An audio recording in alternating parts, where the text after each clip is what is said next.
I think I dehypnotized her by texting her in the morning, like a bunch of messages, like unnecessary suggestions, and I just became too extra real quick. Oh, But the thing is about an entertainer, who has an audience. She's a pretty successful musician. yeah. Somebody pointed out to me on this app that they're undateable because they're in a relationship with their audience. Yeah, some of these people, entertainers, narciss is it narcissistic tendencies I that mean, makes them undateable? the problem with narcissists or narcissism is it's still just a concept, meaning that like it's no different than the term ego. It just doesn't exist in the real world. You could claim somebody's narcissist, but you could also like that's just saying they're selfish or mean or nasty or a miser. It's like people throw the term narcissist around a lot, just like the word ego.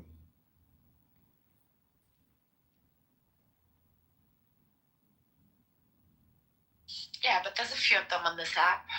You know, people who just like to hear themselves speak rather than the conversation.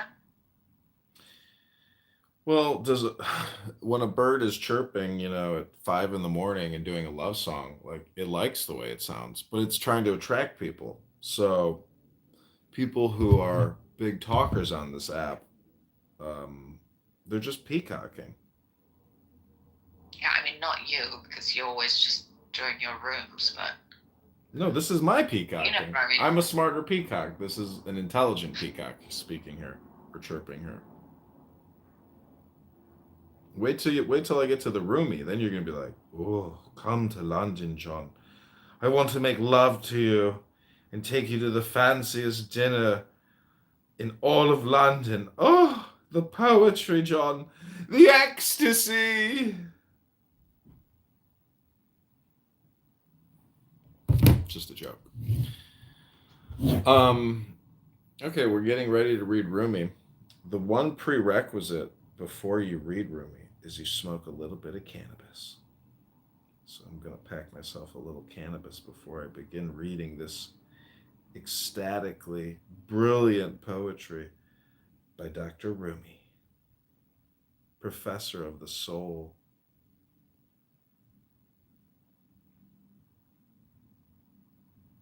What time is it there? It's almost 7. 7 in the morning? No, in the evening.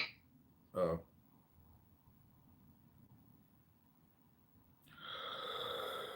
7 hour time difference. I've been sleeping all day. I just woke up. Well, not all day, for a few hours. Mm, That was a whole night. I didn't go to sleep till 5:30 in the morning, 6 in the morning. Mm. I find time flies if you're like on this app sometimes and you've been drinking or you had a smoke or whatever you've done. And you come out here and time just flies and you spend your time like arguing with silly people. And I had so many back channels from like random people where I was in different rooms telling me how stupid the rooms were. I'm like, which room are you referring to? Because I'm only seeing these messages now. I don't know.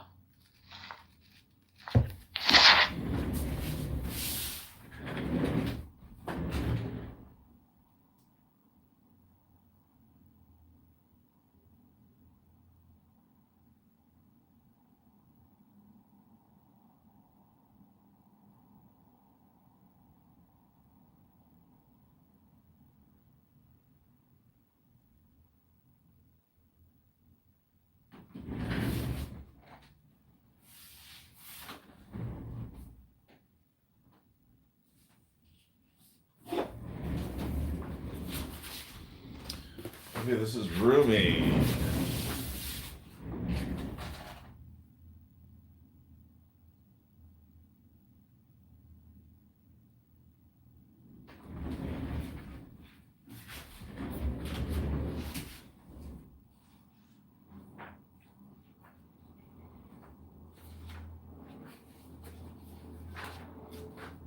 Okay, this is called Cuisine and sex.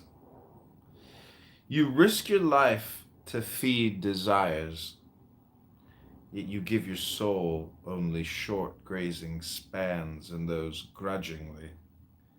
You borrow 10 and repay 14. Most of your decisions can be traced back to cuisine and sex. The fuel basket goes from one stokehole to the next. 6 friends hoist your handsomeness and carry it to the cemetery. Food changes going from table to latrine.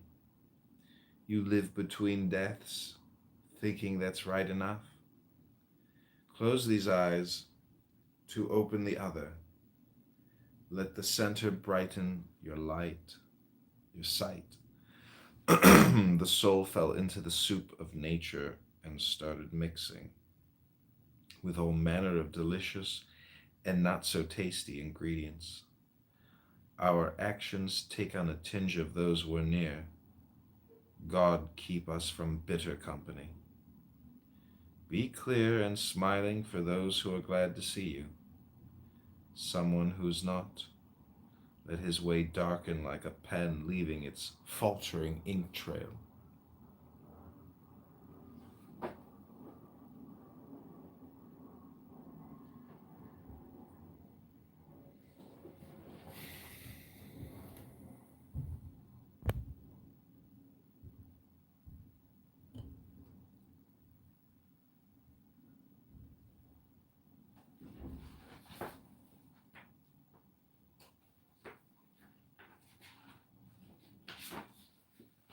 I think it's very difficult to translate, by the way. You know? Well, It sounds very different. I'm not translating it. This is like, some scholar who, Yeah, I know, but does it make sense to you?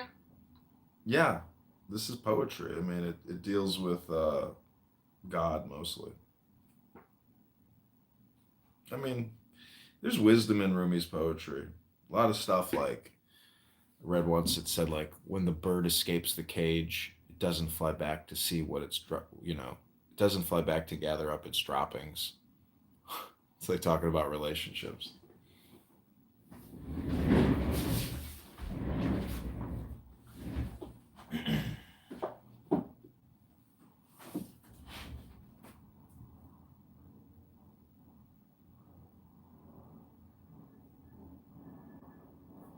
Okay.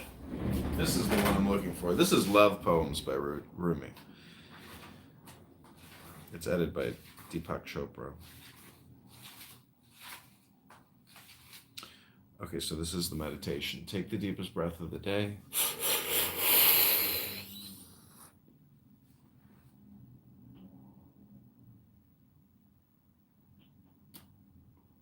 The agony ecstasy of divine discontent, the moods of Rumi. In the orchard and rose garden, I long to see your face. In the taste of sweetness, I long to kiss your lips.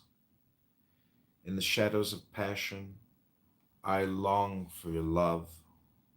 Oh, supreme lover, let me leave aside my worries. The flowers are blooming with the exultation of your spirit. By Allah, I long to escape the prison of my ego and lose myself in the mountains and the desert. These sad and lonely people tire me. I long to revel in the drunken frenzy of your love and feel the strength of Rustam in my hands. I am sick of mortal kings. I long to see your light. With lamps in hand, the sheikhs and mullahs roam the dark alleys of these towns, not finding what they seek. You are the essence of the essence, the intoxication of love. I long to see your praises, but stand mute with the agony of wishing in my heart.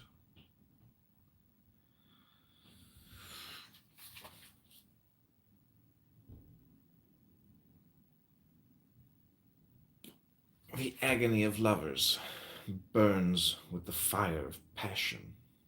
Lovers leave traces of where they've been. The wailing of broken hearts is the doorway to God. The alchemy of love. You come to us from another world, from beyond the stars and void of space, transcendent, pure, of unimaginable beauty, bringing with you the essence of love. You transform all who are touched by you. Mundane concerns, troubles, and sorrows dissolve in your presence, bringing joy to ruler and ruled, to peasant and king. You bewilder us with your grace. All evils transform into goodness. You are the master alchemist. You light the fire of love in earth and sky, in heart and soul of every being. Through your loving existence and non-existence merge. All opposites unite. All that is profane becomes sacred again. Om.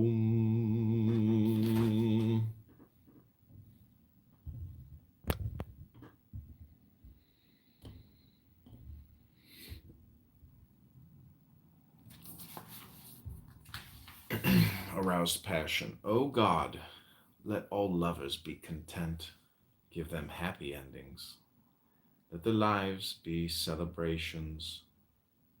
Let their hearts dance in the fire of your love. My sweetheart, you have aroused my passion. Your touch has filled me with desire. I am no longer separate from you. These are precious moments. I beseech you, don't let me wait. Let me merge with you. The awakening. In the early dawn of happiness, you gave me 3 kisses so that I would wake up to this moment of love. I tried to remember in my heart what I dreamt about during the night before I became aware of this morning of life.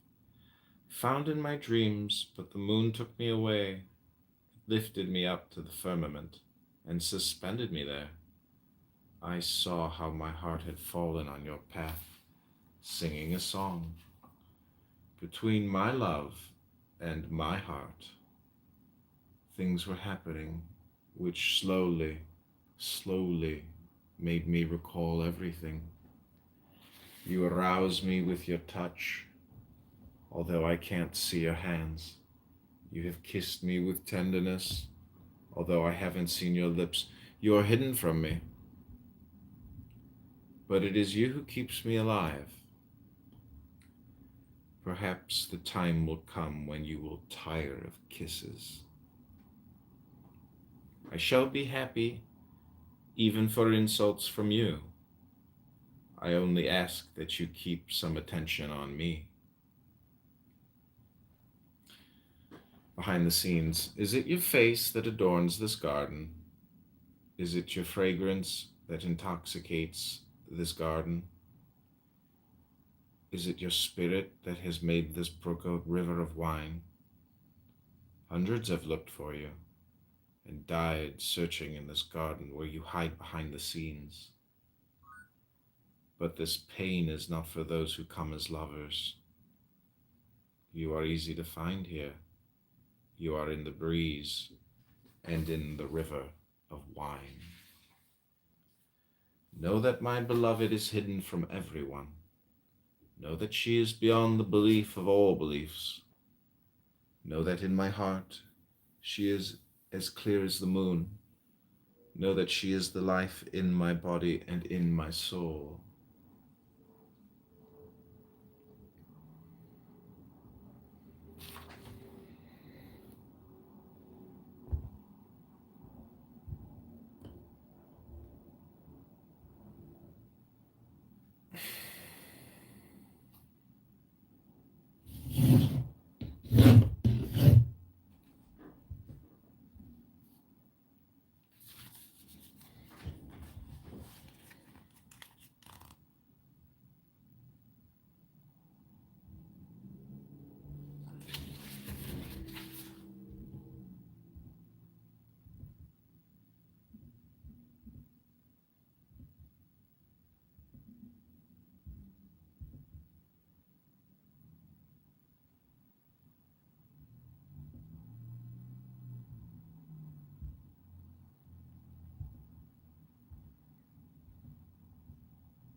Bittersweet.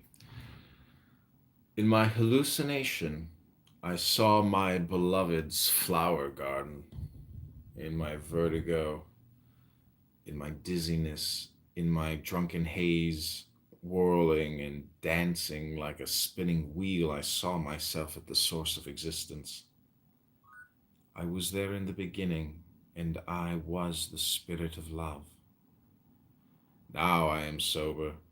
There is only the hangover and the memory of love, and only the sorrow.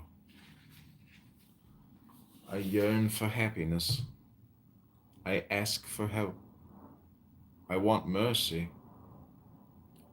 And my love says, look at me and hear me because I'm here just for that.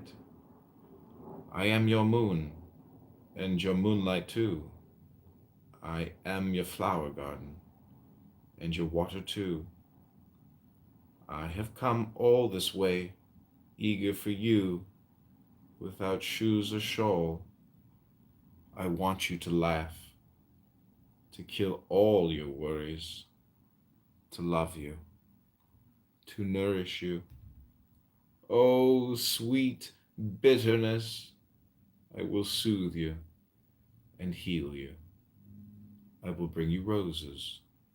I too have been covered with thorns.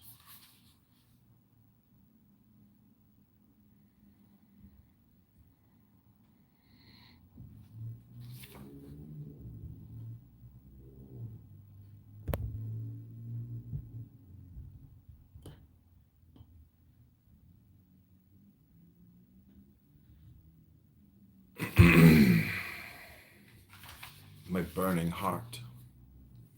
My heart is burning with love. All can see this flame. My heart is pulsing with passion, like waves on an ocean. My friends have become strangers, and I am surrounded by enemies. But I am free as the wind, no longer hurt by those who reproach me. I'm at home wherever I am, and in the room of lovers I can see with closed eyes the beauty that dances behind the veils, intoxicated with love. I too dance the rhythm of this moving world. I have lost my senses in my world of lovers.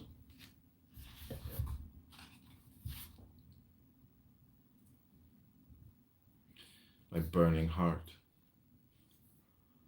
My heart is burning with love. All can see this flame. My heart is pulsing with passion. Okay, that's my burning heart. We're going to move on to caught in the fire of love. My heart is on fire. In my madness, I roam the desert. The flames of my passion devour the wind and the sky. My cries of longing, my wails of sorrow are tormenting my soul. You wait patiently, looking into my intoxicated eyes. You accept my passion with the serenity of love. You are the master of existence. One day I shall be a lover like you. Come to me. I am your lover. Come to my side. I will open the gate to your love. Come settle with me. Let us be neighbors to the stars. You have been hiding so long, drifting aimlessly in the sea of my love. Even so, you have always been connected to me, concealed, revealed, in the known, in the unmanifest. I am life itself. You have been a prisoner of a little pond. I am the ocean. and its turbulent flood. Come, merge with me, leave this world of ignorance. Be with me. I will open the gate to your love.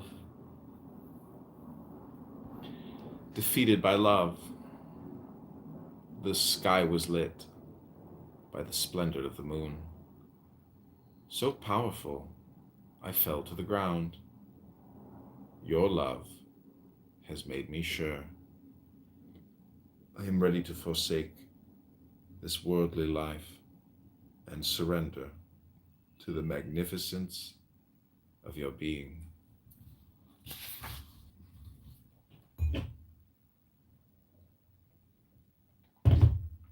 Desire. I desire you more than food or drink. My body, my senses, my mind hunger for your taste. I can sense your presence in my heart, although you belong to all the world. I wait with silent passion for one gesture, one glance from you. Do you love me? A lover asked his beloved. Do you love yourself more than you love me?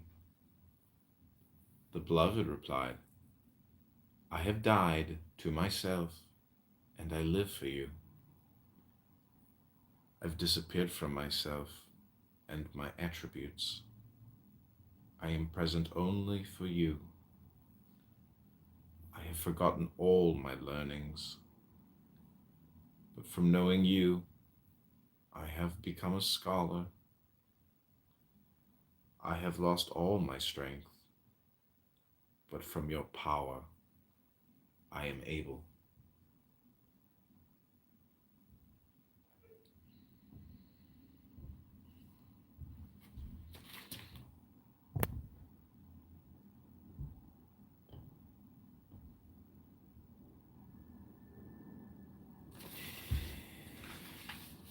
If I love myself, I love you.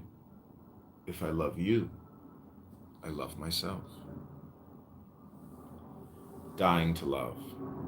Die, die, die in this love. If you die in this love, your soul will be renewed. Die, die. Don't fear the death of that which is known.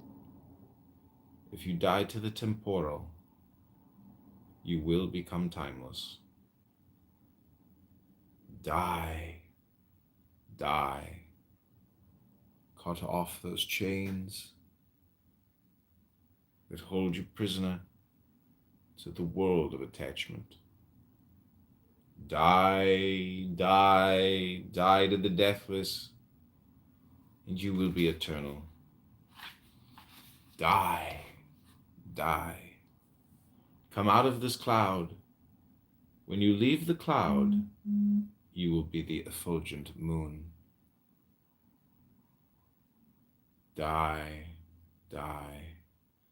Die to the din and the noise of mundane concerns. In the silence of love, you will find the spark of life.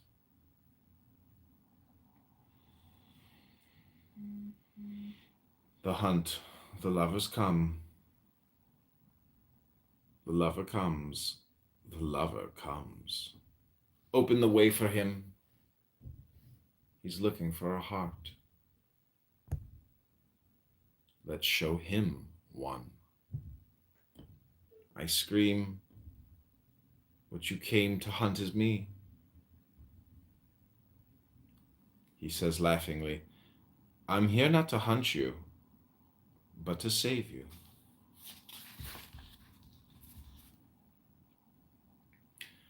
I am, and I am not. I'm drenched in the flood, which is yet to come. I'm tied up in the prison which has yet to exist. Not having played the game of chess, I'm already the checkmate. Not having tasted a single cup of your wine, I am already drunk. Not having entered the battlefield, I'm already wounded and slain. I no longer know the difference between image and reality. Like the shadow, I am, and I am not.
So I'm like, do I go tell something? Because I know she in there, but what if she not answering them or something? In there.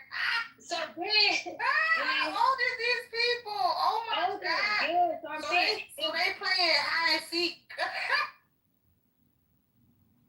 Okay, this is Rumi Poetry Book Deep Hypnosis.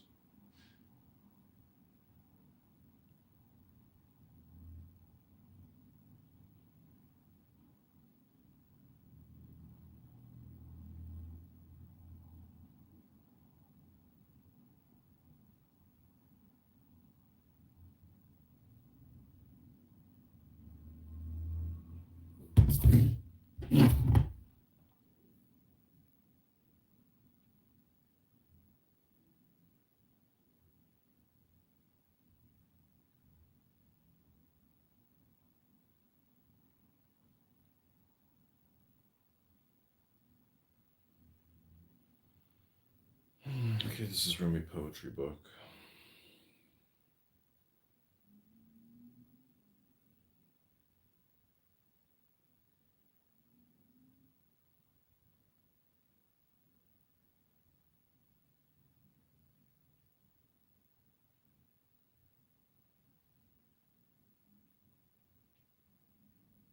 What up, George? We're reading Rumi.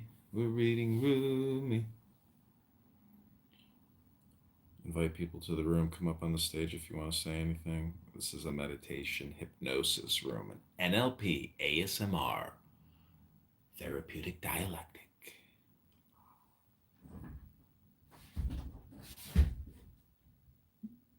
Hi, Mary.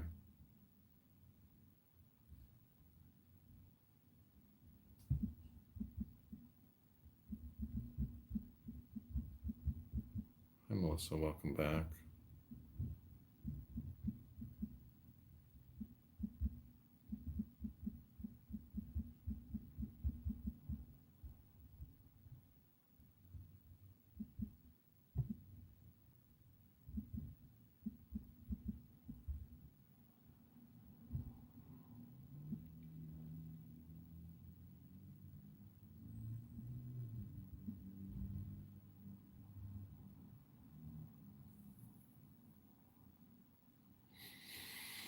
Okay, just take the next couple minutes to do some deep breathing.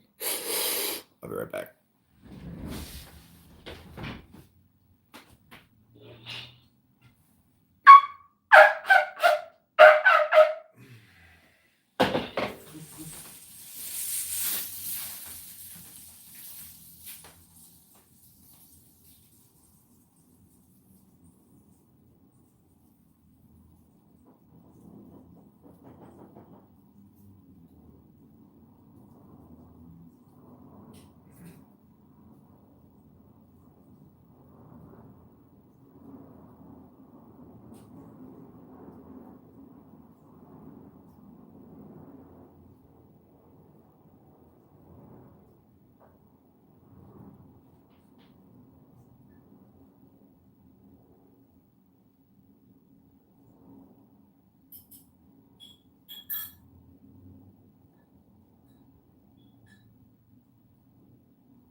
What up, Chris?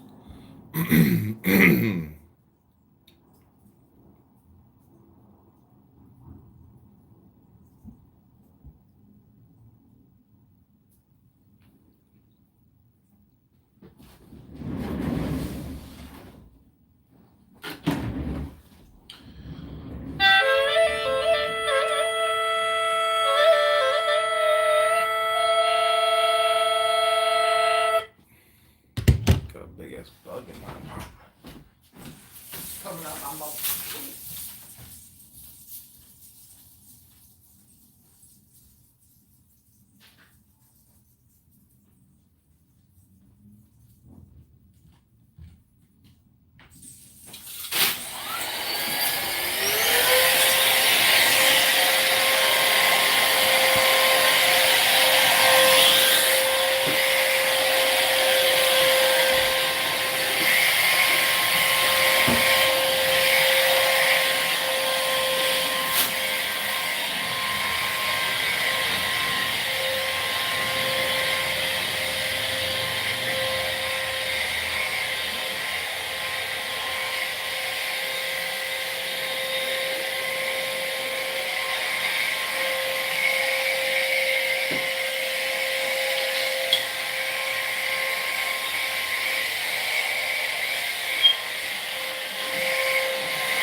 Mary Lou.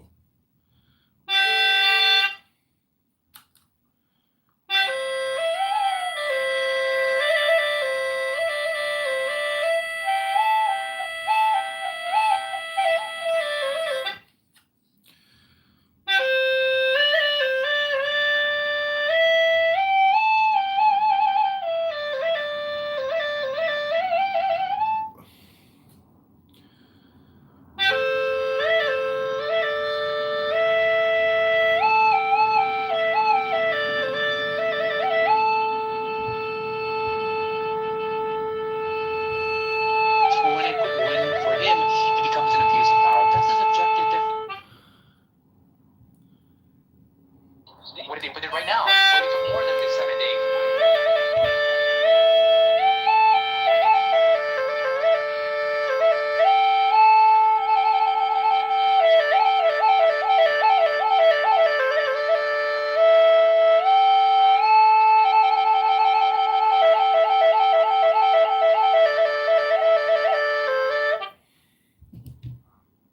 So this is how dumb this is. So I put an article in about 20 minutes ago. This was Axios. This is when Michael Johnson said, if you guys do this, I'll do that. So this is the tit for tat that we talked about. Thanks. He break it and take and said, take, eat. This is my body, which is broken for you.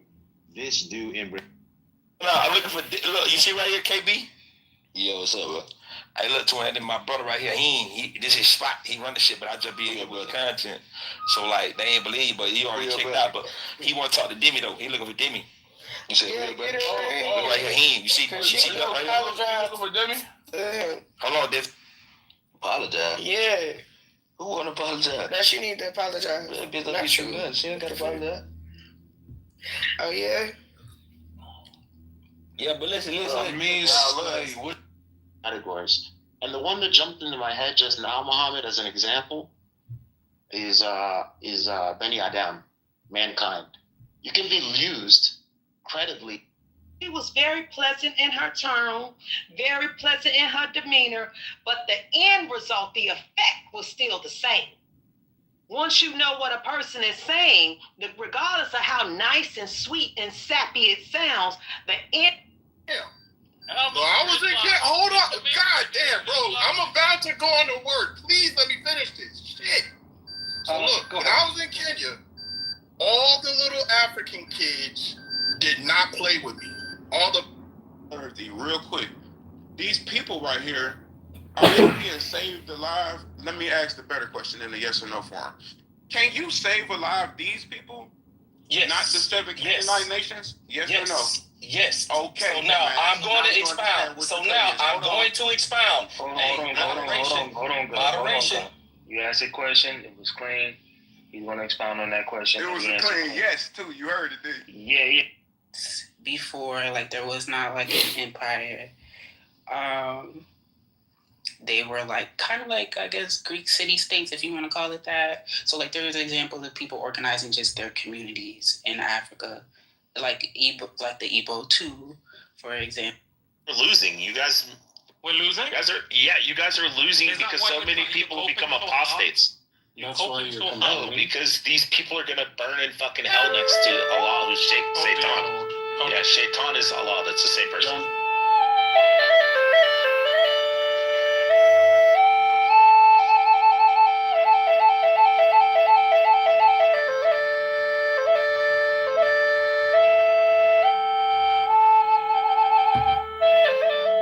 She might. Same thing as if it's like all the white people are doing. The white people actually just hear me out. The faction that wants to purge the Jews. No, but hear me out. The ones that live in New York are okay with the people praying in Times Square. I'm not talking about those. The ones that people are okay with. Hear me out. They're okay with the Zionists. The white people. No, hear me out, bro. The white people that live in Dearborn. And then the consciousness, but our observation, our theories about those are all objective. Yeah, exactly. I agree with you there. Okay, good. But not. Yeah, sorry, Alpha. Go ahead. What were you gonna ask? No, I was wondering when And Andre made his argument for the. Shoot, you're gonna have a watch party. We just watch it live. But nowadays, we get telling you that we couldn't come no more. Now all of a sudden, you ain't buying nobody to graduation, this and that. When me said that from the get go, what you doing is this?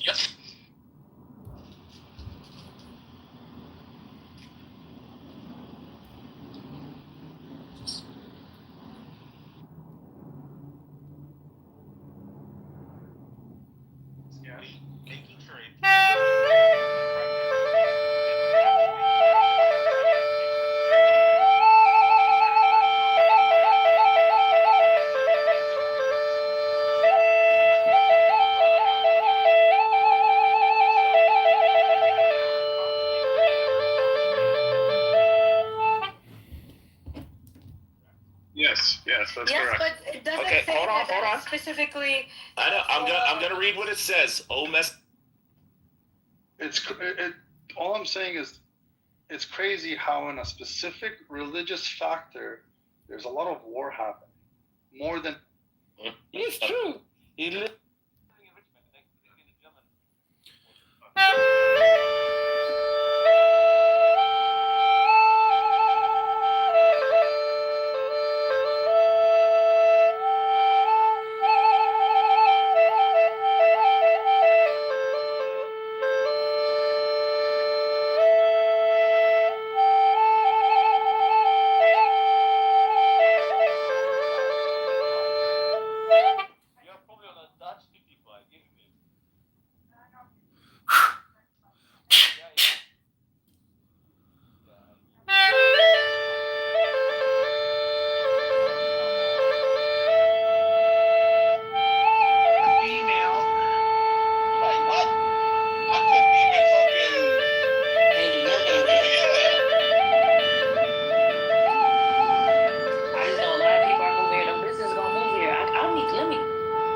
The news, and there's another company from New York. Hold on. So what'd you say, sister? I just wanted some clarity. Did y'all say Buddhism or Buddhism? Buddhism. Oh, I see. Okay, unseriousness is right. You want to convert? Read the hot.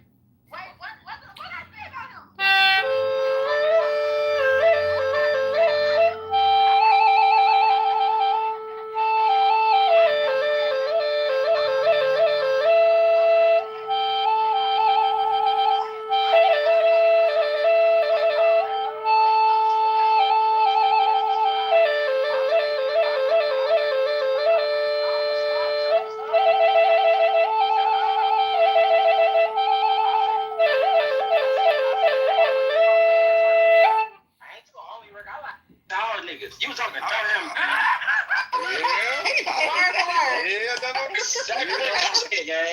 You good? No, J-Mo, no. You could have told me that.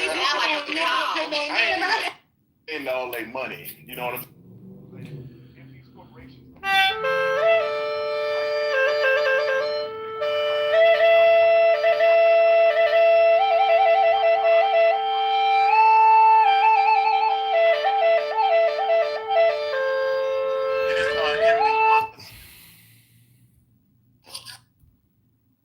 Yeah.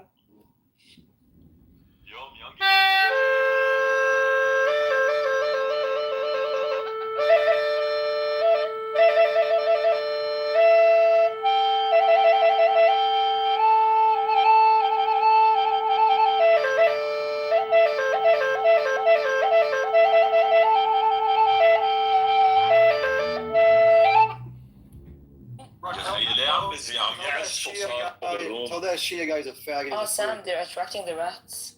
No, don't do this here, Agostino. Tell this.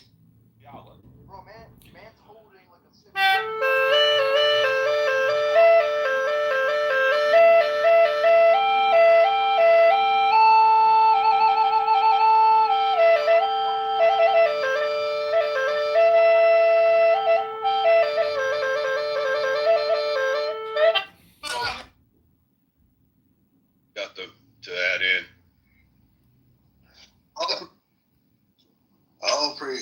praises. I've been hearing that all day, all night. You know, give me that Luke 21. I don't know if y'all read it. I've been moving around. Like objectivism, and I'm just telling you, like, no, but objectivism is right. But objectivism is right, and I can't tell you why it's right, and I can't contrast other views to tell you, like, oh yeah, like I actually know what the opposing views are. Then I would say, like, yeah, holy shit, I'm actually being dogmatic because I don't know what I believe in or why I believe in it. I just accept it on faith. But I'm literally. It's the same thing with the argument, with the anti-Western argument, when they say, "Oh, the West is 1, 2, 3, 4," and I say, "Compared to what?" Exactly. And the whole conversation breaks down. Yeah, exactly. Because like thing called .club, and we got it, and we sold that to GoDaddy a few years ago, and it's been 14 years now between windows. But ICANN, the organization that runs the internet, they are opening up new GTLDs, and that could be a great opportunity in 2026. I think that's got to hit our list. Eileen, I know you were gonna say something there as well. Yeah, it ties in actually regulation, energy, and real estate.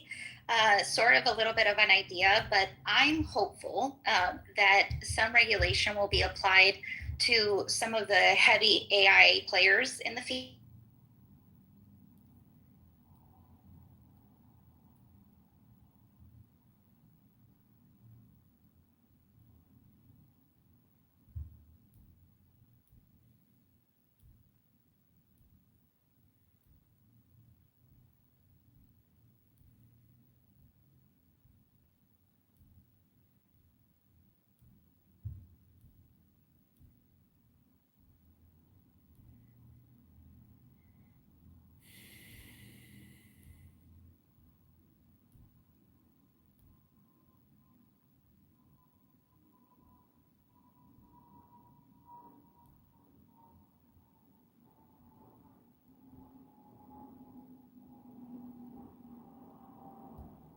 I don't know.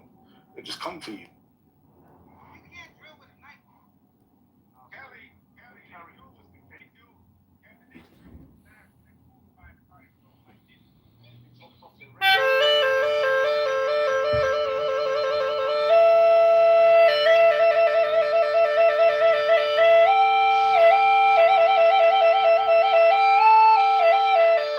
میخواستم بگم ما دید که امیر حسین قبلیه رو اینجوری نابود کرد، پلاسم پرید. جدی؟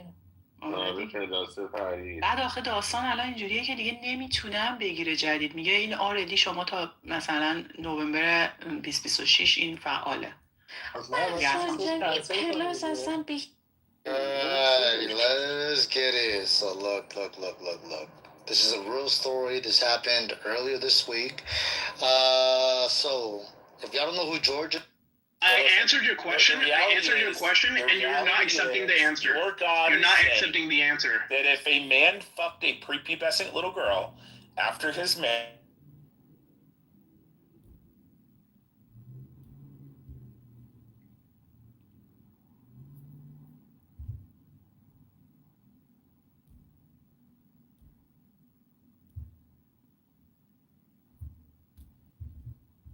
woman, all the single ladies, all The Game of Thrones. That provision. Anybody aware of that?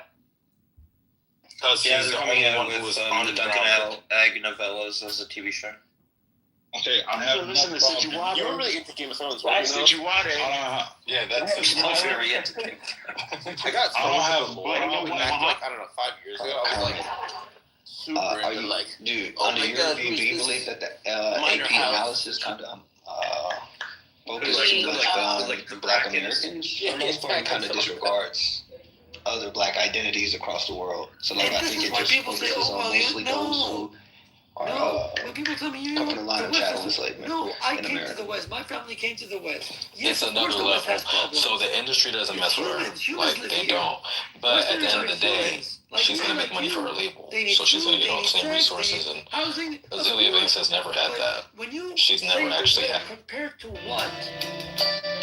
Please, for goodness sake, for whatever sake. Because of tax reasons, because just policy. Like, you know, here's the thing about a lot of Democrats, right? People like Obama. White nationalist Christians are for things like critical race theory? No. No, why not? Well, because they benefit and they profit off of they profit of colonialism. Okay, so that's why I'm getting these YouTube clips all the time. What is critical race theory, bro? What does it have to do with Are you getting them as well? So we're getting there slowly. What you say, have to do with colonialism? yeah, you just have to track the conversation. This goes back to Biden. You're so weird. You're weird. I love you. You're weird. I didn't even want to call me on God. You beat your ass, call me. My mom putting up with Drake. Your eyes weird. That nigga said it. You not gonna touch her no more, right? She want the odds now. I'm on chain.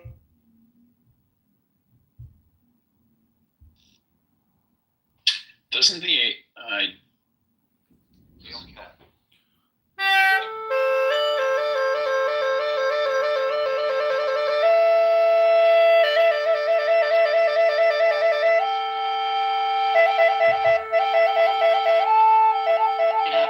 some hip hop abs on that?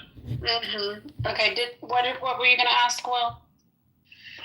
I think the account is not like the persona is not dead and gone. It's just outside of your visibility at the moment. Correct. That is correct.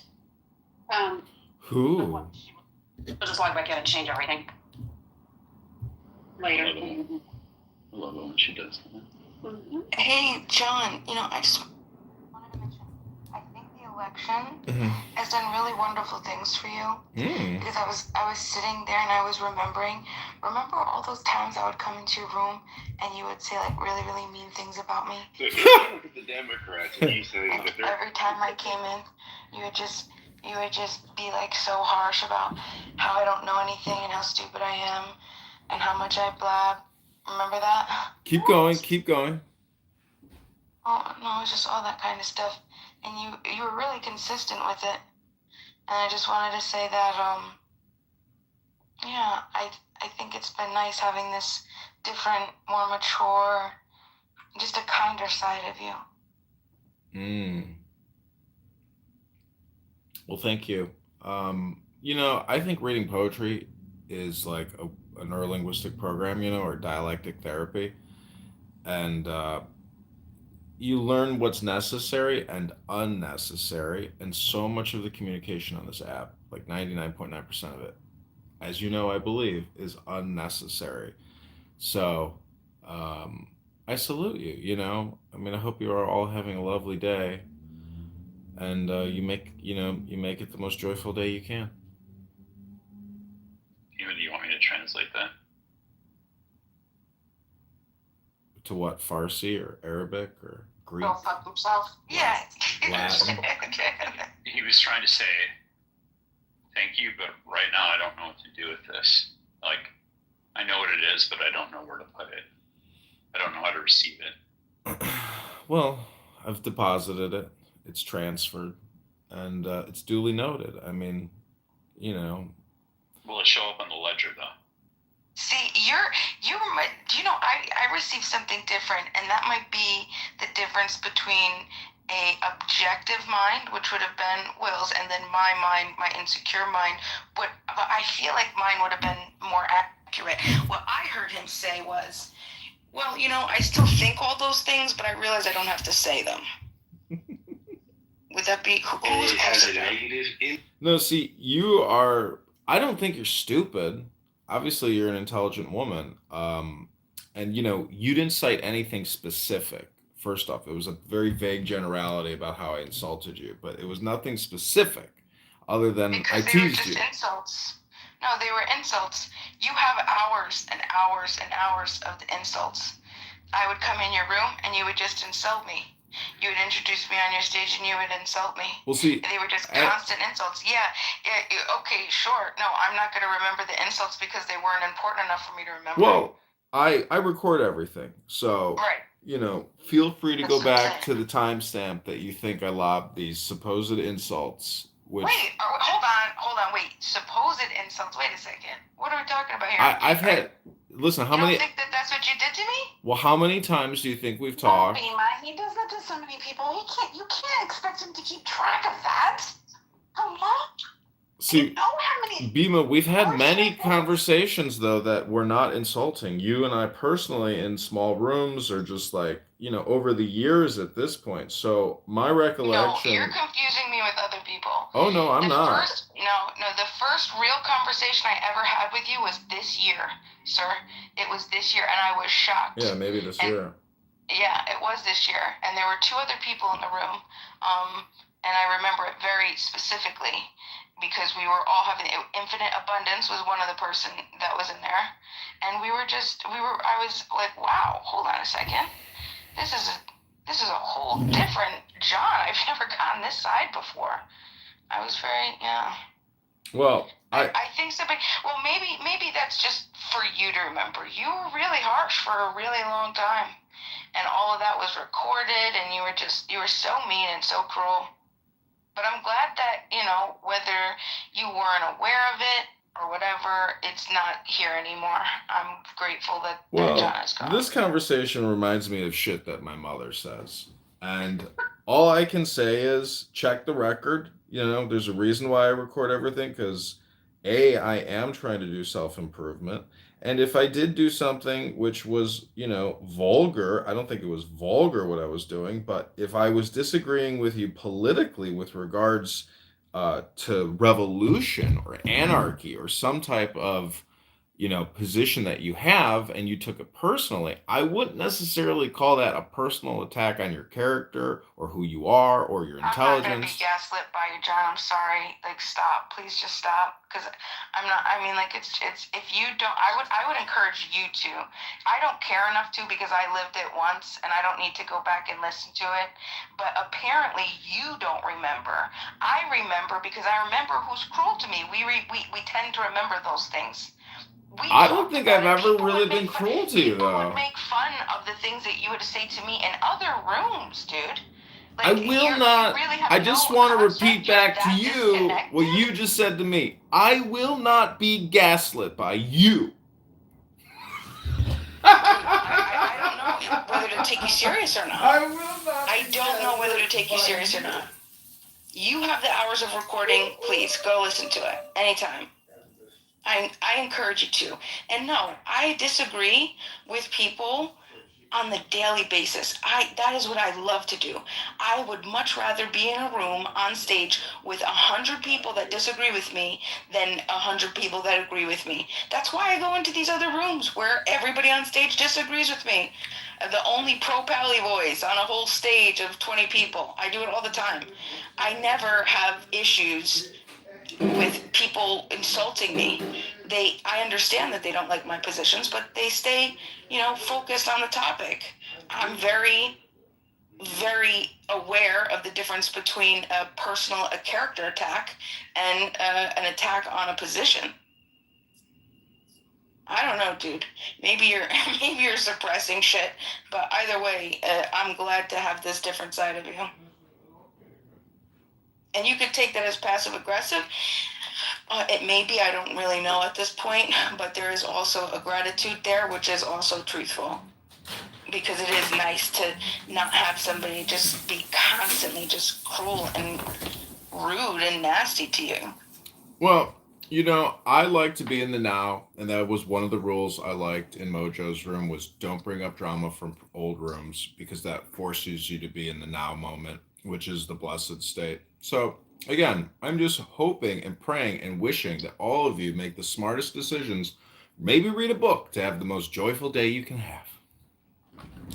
Amen.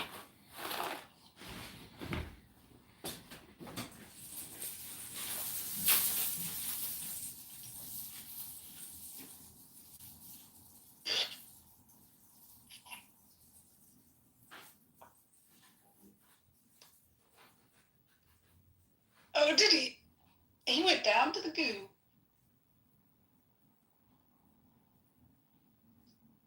I like this. We're solving problems. Who's next? I'm sorry, I mean, we're working on Will's flat ass. We're working on Prima and John. You can't. Who's next? Please don't talk about my ass with John in the room. Oh, I'm sorry. It's going to be archived. Yeah. It's going to be archived in infamy, and it's probably going to be part of some AI data set 1,000 years from now. Okay, so what do you think happens? I'm sauteing some potatoes now with my onions. What do you think happens to the bone broth if I stick a little bone broth in there? Am I boiling out all the good stuff? Well, you've taken away the caramelization that's occurred. It's sort of thwarted that. Oh, but it's so beautiful and brown, I don't care. The onions are gorgeous. Well, I didn't understand that. Was that like a celebration of? I say put don't bone boil the broth. broth. Heat it up, but don't boil it. That'll Don't boil it. be a better way to go. Yeah, just get it warm, but don't boil it.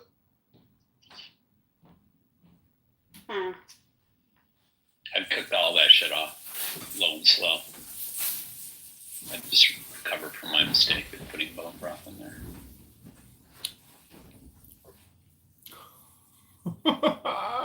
It kicked me. It kicked me to the goo. It won't boil. It's just gonna take it forever. So it'll be 5 o'clock again.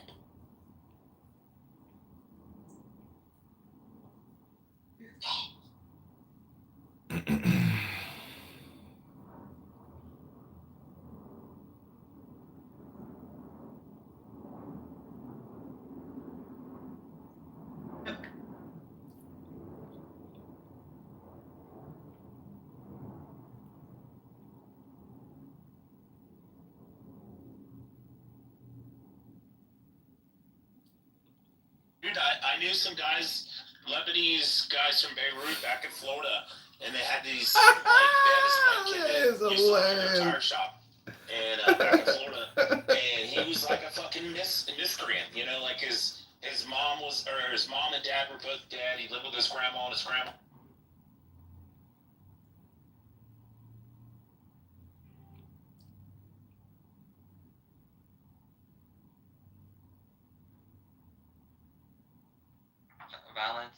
Council of Balance, Council of Quercy, Ticinus.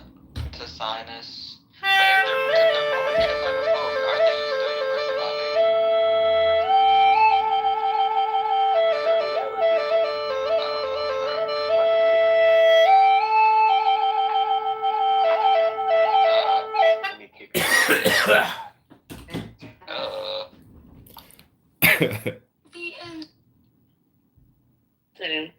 The first day, they gonna put me into the office and I'm not keeping up. I said, y'all just gave me 3 trucks by myself. I'm not keeping up.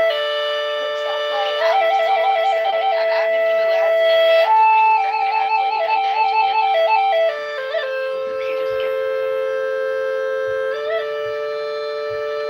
A lot, everybody in here kind of new.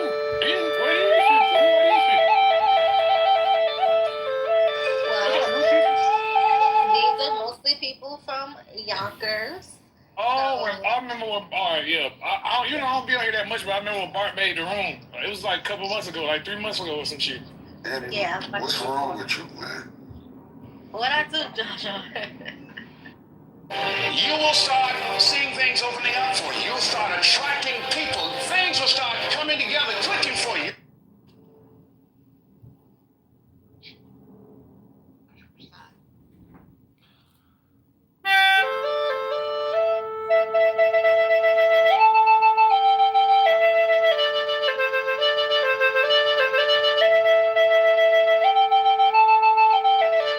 How comes your greatness? Are you? And my family's from like the East Jerusalem area.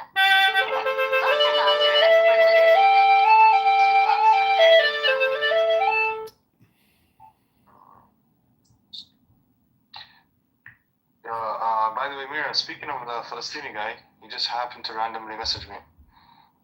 Which one? The older one.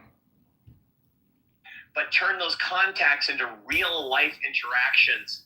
Your heart needs it. Your soul needs it. The right brain knows, and you can't fool the brain. Lesson 3, how do you exercise the right hemisphere? By doing the things that you really need with the time that you've gotten from the technology that you're talking about in this summit. Love abundantly. My friends, I've got the data. I've been doing this for years. People say, what's the solution? What's the secret of happiness? Here's what it is. Happiness is love. Full stop.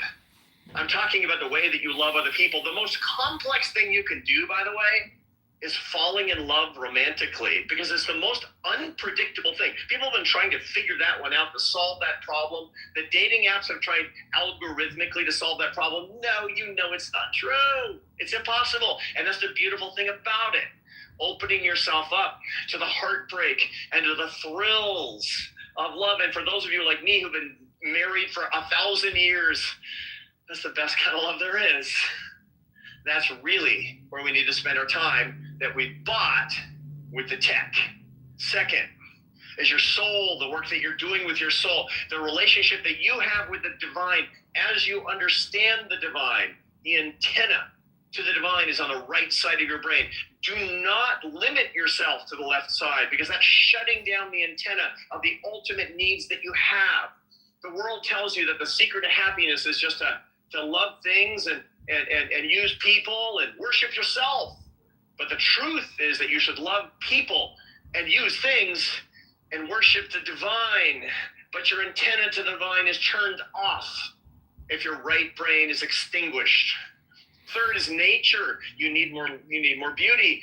The shocking thing that I see today is the average child in America spends between 4 and 7 minutes in nature a day, and between 4 and 7 hours on the screens every day. That's the wrong proportion.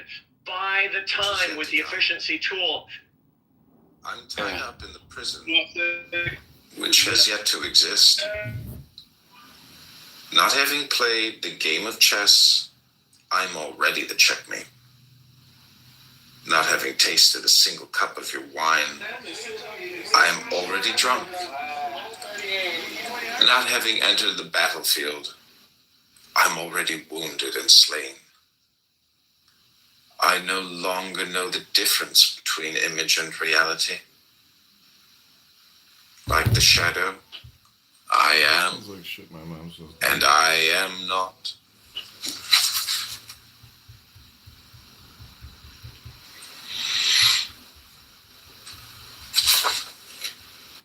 Which is yet to come. I'm tied up in the prison, which has yet to exist. Oh, Nora Bandura. Not having played the game of chess, I'm already the checkmate. Not having tasted a single cup of your wine, I am already drunk.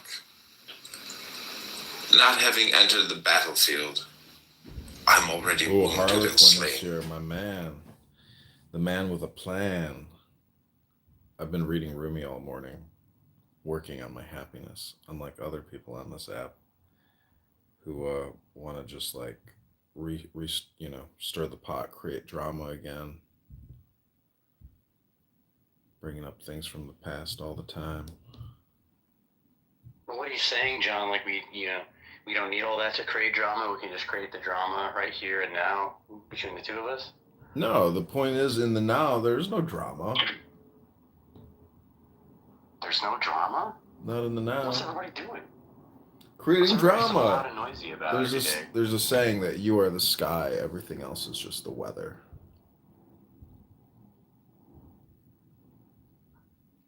Yeah, And you will be eternal. If you have anything important to say, you might want to just keep the conversation to the weather.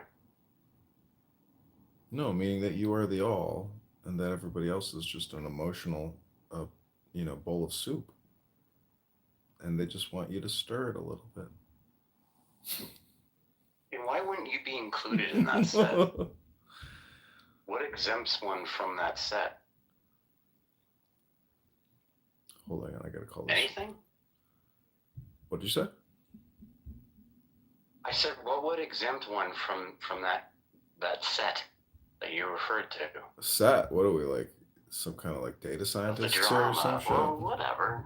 No, look, I'm not invoking set theory necessarily. It's the colloquial usage of that group that you characterize the drama. What exempts someone from it? Hello?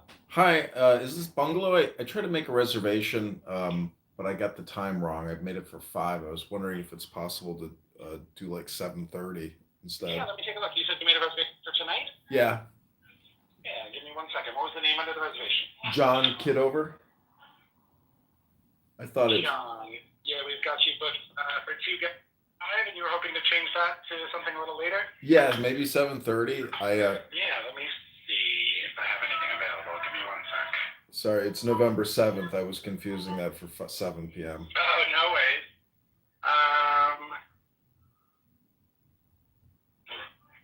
Yeah, I can go ahead and move that to 7:30 tonight for you, John. Would that work? Okay, fabulous. Thank you so much. It's my birthday, by the way. Best wishes to you.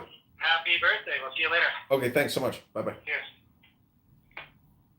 Wow, what a miracle, Harlequin. What happened? Success. That's what happened. Oh yeah, well, reservation went through. My attention petered out there at the end. I'm talking to my delivery driver. What happened? I got us into this like super hard RSVP restaurant for 7:30, which is, prime time reservation. Who are you going with? A doctor, an oral surgeon. Nice. Oh, wow. I'll take that up. She already told me though, no late night. She's like, I got work at 7:30 in the morning. I'm like, well, what does that mean? Like, I'm just taking you out for dinner and dropping you off? Because that's lame. On a Friday night? I'm sorry, say that one more time? Yeah.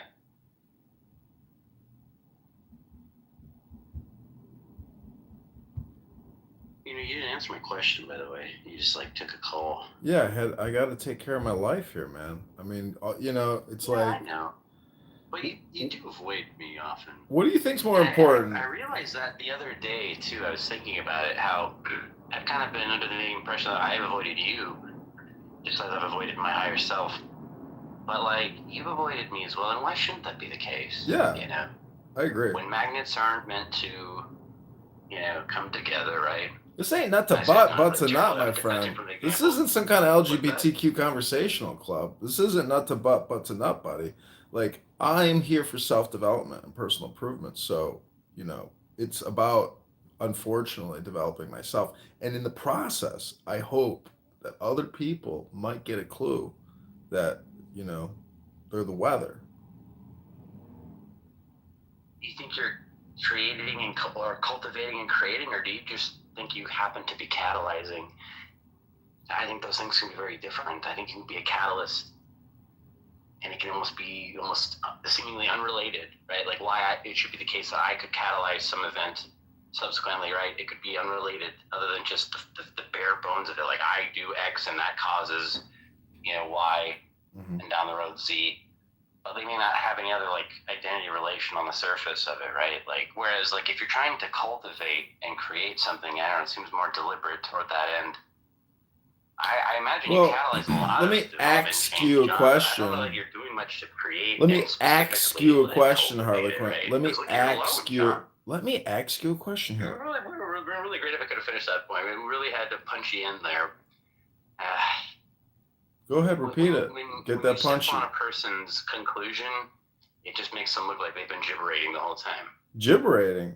So never saw that in categories come up. Let me ask you a question. Describe to me putting together a plate of Thanksgiving food. And then tell me which item on... Or a plate. A plate. And then tell me which item on that Thanksgiving plate. I don't play. Can we do the play? What item on that Thanksgiving plate is the catalyst? Go ahead. The catalyst for what? You were talking about catalysts, and I'm asking you to describe what is a Thanksgiving plate on your plate, and what item on that plate, which food item would you consider the catalyst? I think I could better get an idea and we could shape it by way of understanding what it is that ends up being like catalyzed. Well, you just basically gave me a bag full of items, and I'm trying to create a metaphor to basically tell you that you know everything you're saying is somewhat pointless because it's the all, and unfortunately, you are discriminating, and therefore I have to say, your intellectual philosophical position is very tentative and at risk of falling apart instantaneously. Sure.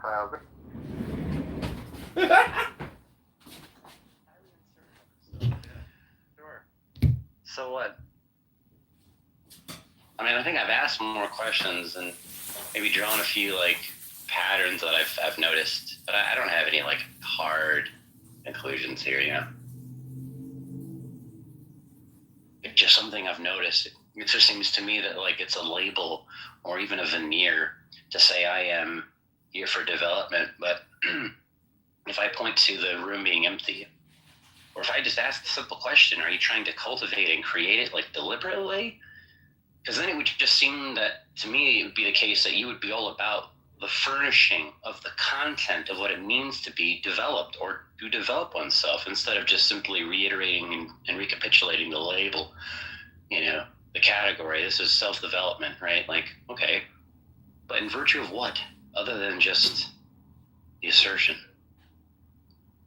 Because it seems to me, like I was saying earlier, before you so rudely cut me off, is that, if, as I said, I used to think that, I'm avoiding you, but I've more so recently come to the understanding that I think you've avoided me as well. I think there's a reason for that, right? Like,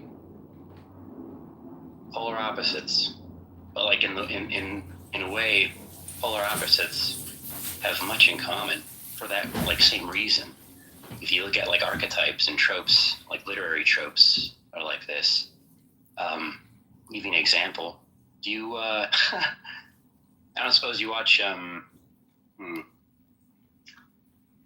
well, are you familiar with like different tropes, like the empty hero trope, for example? That archetype, it's a somewhat modern label, but it's on a age-old archetype. You familiar at all, like even vaguely, John, with that? No. Yes? No, I never heard of it. Well, you contrast the Harlequin archetype quite well, because with the Harlequin archetype, it's almost seen as like a lower energy, a lower god that mocks from afar the institutions, the status quo, the powers that be. You're in the court, but you're a peasant, right? So there's this duality within the archetype, but it's a lower subversion, right? It's like you are a lower god that subverts, as opposed to the high and mighty god that smashes and bulldozes its way through. And that's actually more so the empty hero, right? That's what I'm contrasting the Harlequin archetype with, the empty hero that sort of like modally, or like the avatar mode, right? You have this light switch on, and suddenly this person is just like in a very two-dimensional way, just about the business, about the doing, about the action, about the flow state. And there's not like any more personality there, right? So it's a very like, it's kind of a flat archetype, but archetypes kind of are that way, right? Anyway, I just think it's interesting because I could consider that all this time I've been sort of floating around and wasting time in some of these debate bro rooms instead of just, up to hijinks like your dumbasses. And I could think that I've been denying myself all this time, all these years wasted on this app. But like at the same time, I think I've been doing the same work that you've been doing, just in a different way. Like, just as like you could oscillate from one trope to like the lower state trope of the Harlequin to like the higher state trope of the empty hero. Like it's all the same, really, in a way. So like you are me and I'm you, which is actually your original point. Boom! I just brought it home. Fuck you. Actually, no. Your original point was that everything is what? All? Or the all is... What was your original? The all is now, and the now is the God. Yeah, I agree. All right. I Well, think God lives in the present. I think that's where we talk to God, if at all. And I'm mostly just saying in your head, right? Because it's like the closest state of reflective conscious awareness, being aware of pre-reflective consciousness, which is just, to my understanding, like just even analytically, like linguistically, like broken and nonsensical. But like there seems to be this like flow state, right, where it's like you're aware of your immediate surroundings in a very Zen way. And I think that is where you cultivate that sense of presence and meaning and all of those virtues therein, yeah. Mhm. Can I get an amen, John? Oh, I'm going to give you something much better than amen. Because amen means truthfully, but I'm going to give you certainty.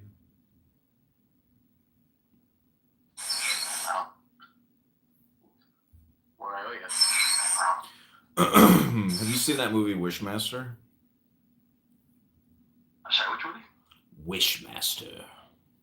I'm not. Well, you should go on YouTube and watch it. It's just kind of funny. All right, then I'll do that. Good day to you. Oh, wait, I'm not finished yet. Oh, he left. Okay, Tara Q. Chavez.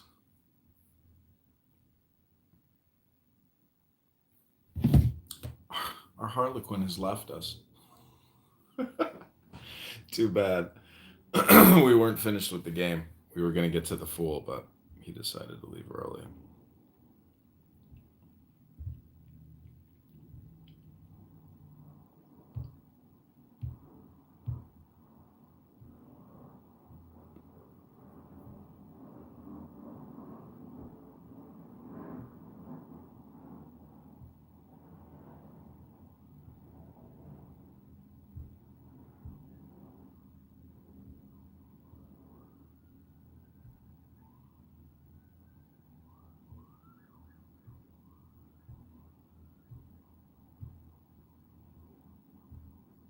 You understand that?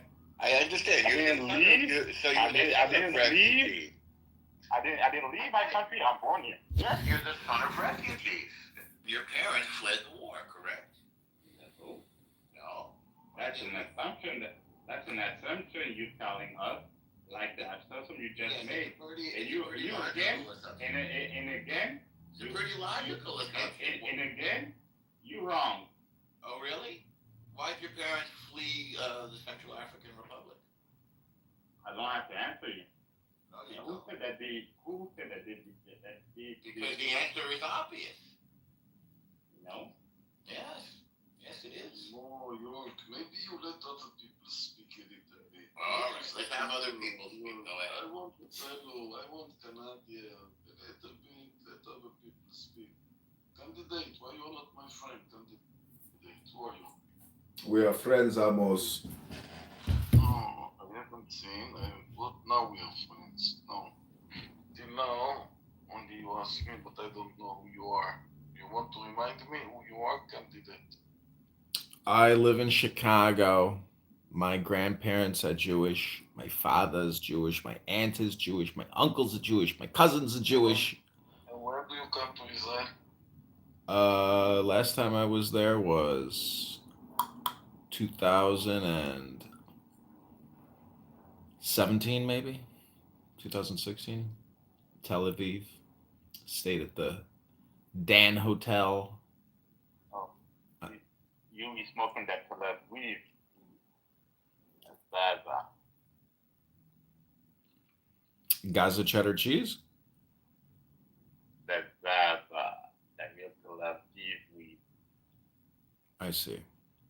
Well, if it helps you coexist in the now, well, then you're in the blessed state, the peaceful state. So, mazel tov.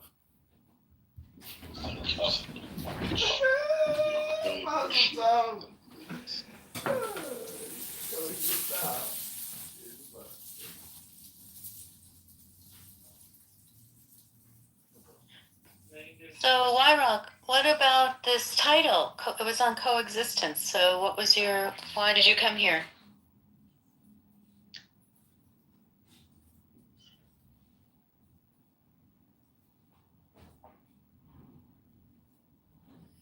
And we're not hearing an answer. Maybe he needs more aid for his civil war from Israel.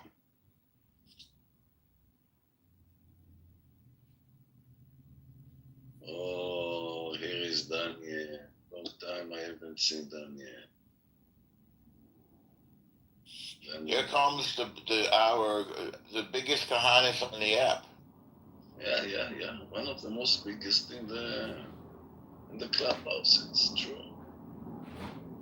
Excuse me, I wasn't there. Somebody was talking to me. No, Rock. We're talking to Daniel. Shabbat Shalom. Shabbat Shalom. Shabbat Shalom, Achi. Shabbat Shalom, everyone. Even to my favorite Hamasnik, Amos. Shabbat Shalom, Amos. What about to the Kahanis from Brooklyn, near Norman? The Kahanis. To everyone, but especially to the Hamas supporters. Hamas supporter, not anymore. Darim. Can you believe the chutzpah of these Hamas in the tunnels? They don't want to give up their weapons. They're in the tunnels and they want us to get them out of there, but they don't want to give up their weapons. It's kind of unbelievable. I want for things allowed in Israel. We're talking about Gaza now. I mean, it will quite be unfair if like Israel has weapons like that. People in Gaza don't have. Why, Rock? We're talking about Hamas terrorists in the tunnels right now. Hey guys, could I just speak to Amos for 1 second? Sorry. Go on. Welcome to Kenneth. Amos, are you there? Sexy voice like this. Oh, shut the fuck up. Listen, don't say that. I just wanted to say, could you stop giving Samson mod, please? Because he keeps kicking me and my friends out from your rooms for no reason. Samson? I never give Samson a mod. He's been getting mod the past week, and I keep getting kicked out for no reason, and my friends keep getting kicked out too. Okay, stay. Samson will come in a minute. I want you to come and to hear and to hear you. Why you think he kicked you? No, honestly, I don't even comment. I'm just in the audience, and then suddenly he just kicks me, and he's the only mod He's besides not you. allowed to. First, I add you back. No, everybody add me, and I don't add them. I apologize. Second, I don't agree any moderator I give. It's a block. It's a rule. It's something like iron that nobody is allowed to block someone or so out from the room. Only I allow the green to mute, or if people like Amoro bothering so much, so we can put them down on the. No, he just keeps kicking people out, so please don't give him moderator again. Okay, I'm very regret that you told me, but I would like you to stay and. I'm gonna stay, but just don't give him listen to Samson what he has to say about it. I'm sure in 10-15 minutes he will arrive. Okay, thank you. I know he will be here. I like to hear his side, not only say kick him. Yeah, no problem. Sorry guys, continue. Back to coexistence now. Yeah, great. You have something to say about my country? Heard a little bit. What did you have to say? Hey, El Normo, thanks for reading the Tanya earlier to me the other day. That was nice. Anytime El Normo just, wants to read Tanya, we can get closer to coexistence now. El Normo is not really for coexistence. Really? Did you think that I was hiring you to speak for me? Why, Rock, you're not smart enough to speak for me. We could talk about Central African Republic again, but when it comes to my relationship with the neighbors of Israel, I think you need to learn a little bit before you can speak for me. Anyway, I learned a lot about the Israel. Oh, good. I learned a lot about that stuff. So let's talk about it. Well, we're talking about the Hamasniks in the tunnels right now. Let's talk about it. We are. So the Hamasniks in the tunnels right now, inside the yellow line, I'm sure you know what that is. They want to come out of the tunnels, but they want to keep their weapons. And I was just from Amos mentioned it earlier on, and I just think that's the most chutzpahdik thing I've ever heard. I think it's hilarious. By the way, in this opinion, everybody say I'm a Hamasnik, like the Hamas. In this is I'm very, we say, Bahmani. I'm very, Victor Lieberman. The way he think about, they go out with their hands up, or get them. That's all. We move them to Israel, investigate who are those people. Some of them are killing our soldiers today.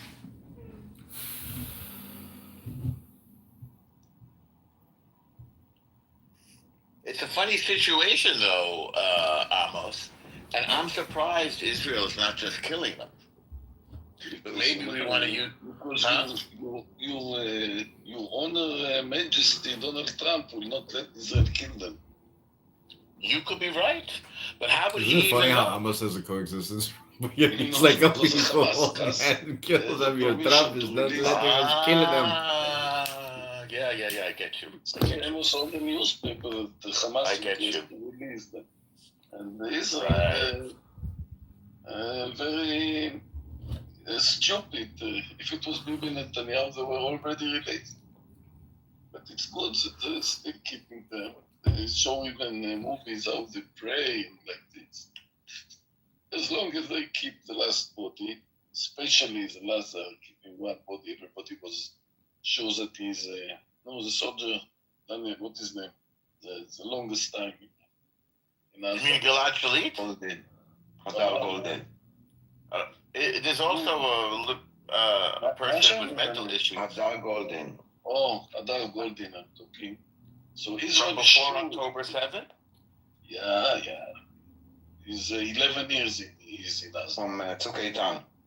And this is a body or a person? Israel know for sure that they know where he is. No, they know where he is. I know. Of course they know where he is. That's the thing.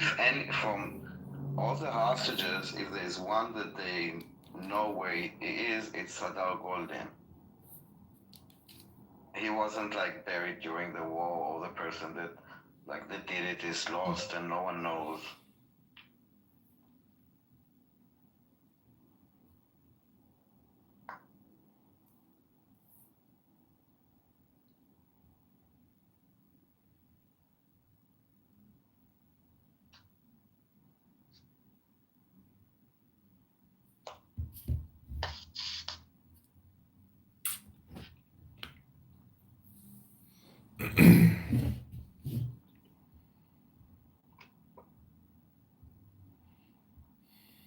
Hello? Hello? Hi. You want to read some Tanya? Well, I have some Rumi. Do you want to hear some Rumi? It's just Rumi love poetry.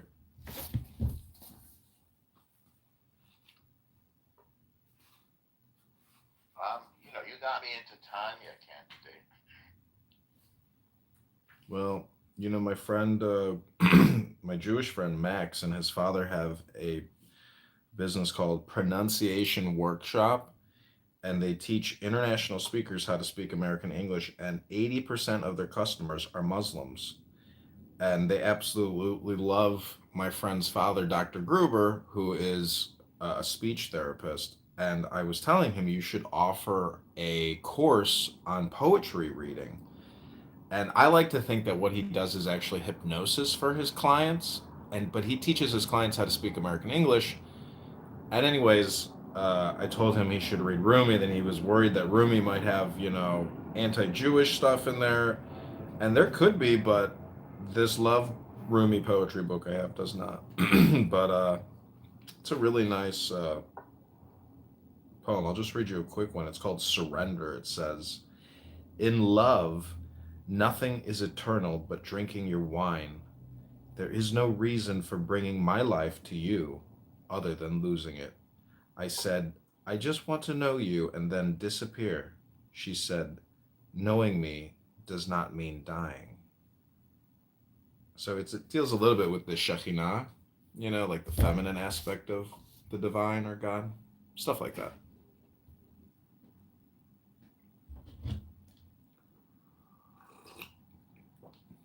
Very nice, although a little morbid.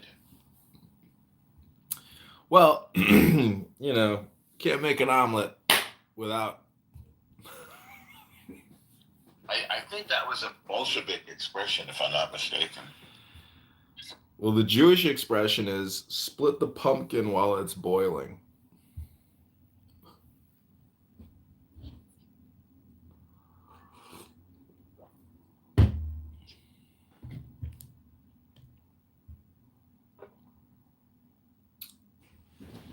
What's that expression from? I have this book on Jewish folk tales, and also the made-up Yiddish word fushta, which is used by That's Mel exactly Brooks. what I thought. I thought it was Yiddish more than Hebrew. Yeah, it's a Yiddish folk tale book. Yeah, it is. It's really interesting. A lot of interesting practices, like when to cut your fingernails, all kinds of weird little things to. I think they're like little Zen sentiments, Like when you cut your fingernails, that's like a moment to be in the now, like the eternal now. Um, Things like that, little things that this book points out, which are Jewish tradition or Yiddish or whatever, but Or interesting. book of Moses. What was that?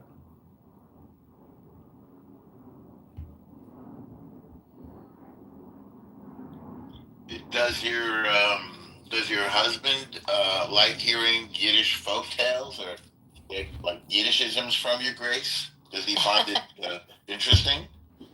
Does my husband? Yeah. My husband is a scholar. Of course he does. He laughs. I rarely use it. My father spoke Yiddish, so I'm used to it, only hearing it from him. I rarely get to be in a room with Daniel since he blocked me. I'm so happy. I missed you.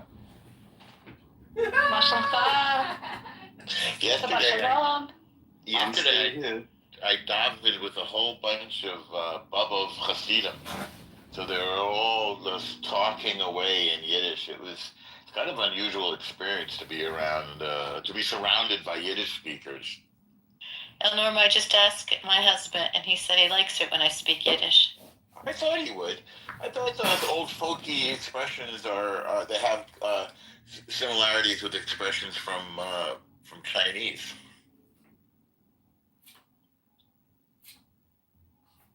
My husband said no, they don't. Oh. That's his opinion. We don't know. So, Buttercup, if you're here, what do you think about my PTR? Without lies, Palestine dies. I disagree, but it's a nice sentiment. Thank you for sharing. I can't think of any alternative to that expression. Daniel and Norma, you always ask me to say something nice about Israel. I want to say that I've never asked you to do that. But Tomer Yerushalmi is a fucking national hero. She is so impressive. I think history's gonna vindicate her, and she's gonna go down as a hero. Huh?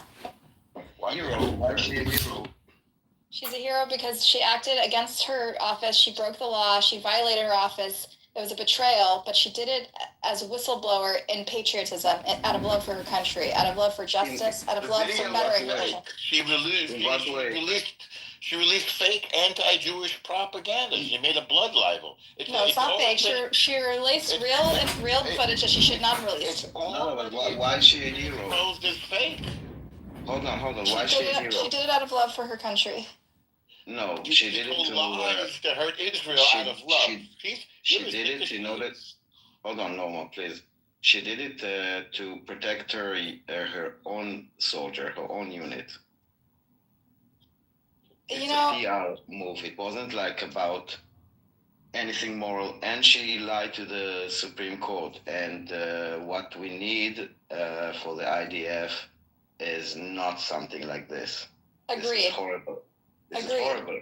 She should be removed. She should face the consequences, but she made these sacrifices out of love and patriotism because her hands were tied. Let's look at the chronology. I'm not sure that I understand like in what way is that like patriotic or like helpful or like anything like. Because whistleblowing is always illegal. It's always a violation of your office. She didn't whistleblow.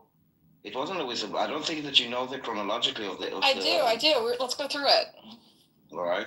First, there is an investigation, and these guys are arrested, and there's a protest outside. There's people, including members of the Likud, that are protesting the arrest of these men. And right, she realizes there's huge political blowback. And so she releases, instead of, the criticism is that she released the video instead of showing it in court, the way it should have been shown, right? You know, the criticism is that she lied after the video was leaked. She claimed to investigate. She started her investigation while she was the one leaking, and then she lied to the Supreme Court. If she had said, I leaked it, all right, punish me for leaking, I shouldn't have done. But what she did was a complete violation of trust and anything that she should stand for as the head of the legal team of anybody in Israel.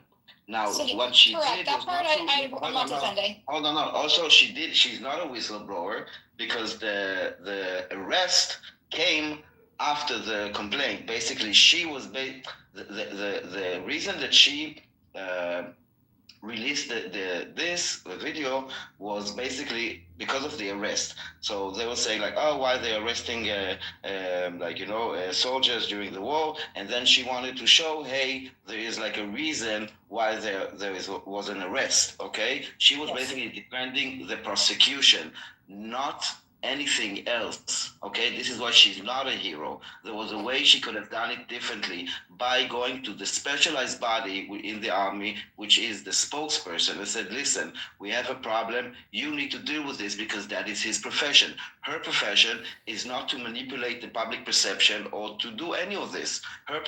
She needs to deal with the law, and what she did was illegal by the fact that she lied to the Supreme Court. Daniel, so from what I understand from the people who are close to her and who are speaking and from her own statements, is there were like hundreds of cases that were brought to her that she did not investigate, chose not to, and this was a particular, because of political pressure, because her hands were tied politically to do anything to support the army, and her job, to remind you, is to protect the army from being charged with war crimes and to protect the soldiers. And when she tried to investigate and do her job, her hands were tied. And so finally something so egregious. What do you mean, hold on, what do you mean hands were tied? She did investigate. Her hands were not tied. There was political blowback. Anything she would do was political blowback. There were a lot of, there was and she should ignore it and do her job. This is not her job to manage, to play in the political realm or to do this. It's not her job. It was clumsy what she did, and you're right. She did do a lot of fucked up shit after that's hard to explain. The entire thing was a complete betrayal of her position, of her power, of her trust. I'm sorry, Buttercup. Okay, let me tell you why I think she'll be vindicated. Stop. Let me tell you why I think she'll be. Why are you telling me to stop? You've been talking over. I'm talking too. Stop talking over me. She's a complete traitor. She released fake video. Fed a blood libel. It's obvious that there was no rape going on in that video. The video has got two different date stamps on it. It's obviously not from the same day. It's clumsy, and all it served to do was to feed more lies, as in your PTR, Daniel, more lies to the people who hate Jews. It makes sense. Since you're on the record as saying that you want to dismantle Israel, that's a quote from you, and that you believe that violence is an appropriate response to oppression, that you want to take apart the Jewish state. Of course you like her, because what she did is helping to destroy the forces that want to destroy the Jewish state, just like you. So if you want to destroy Israel, you have a good hero there. Buttercup, and you're Ruchel, and you're as much of a traitor as she is. Our land. You have been a prisoner of a little pond. I am the ocean. Wow, I hope I didn't hurt her feelings. She'll be back.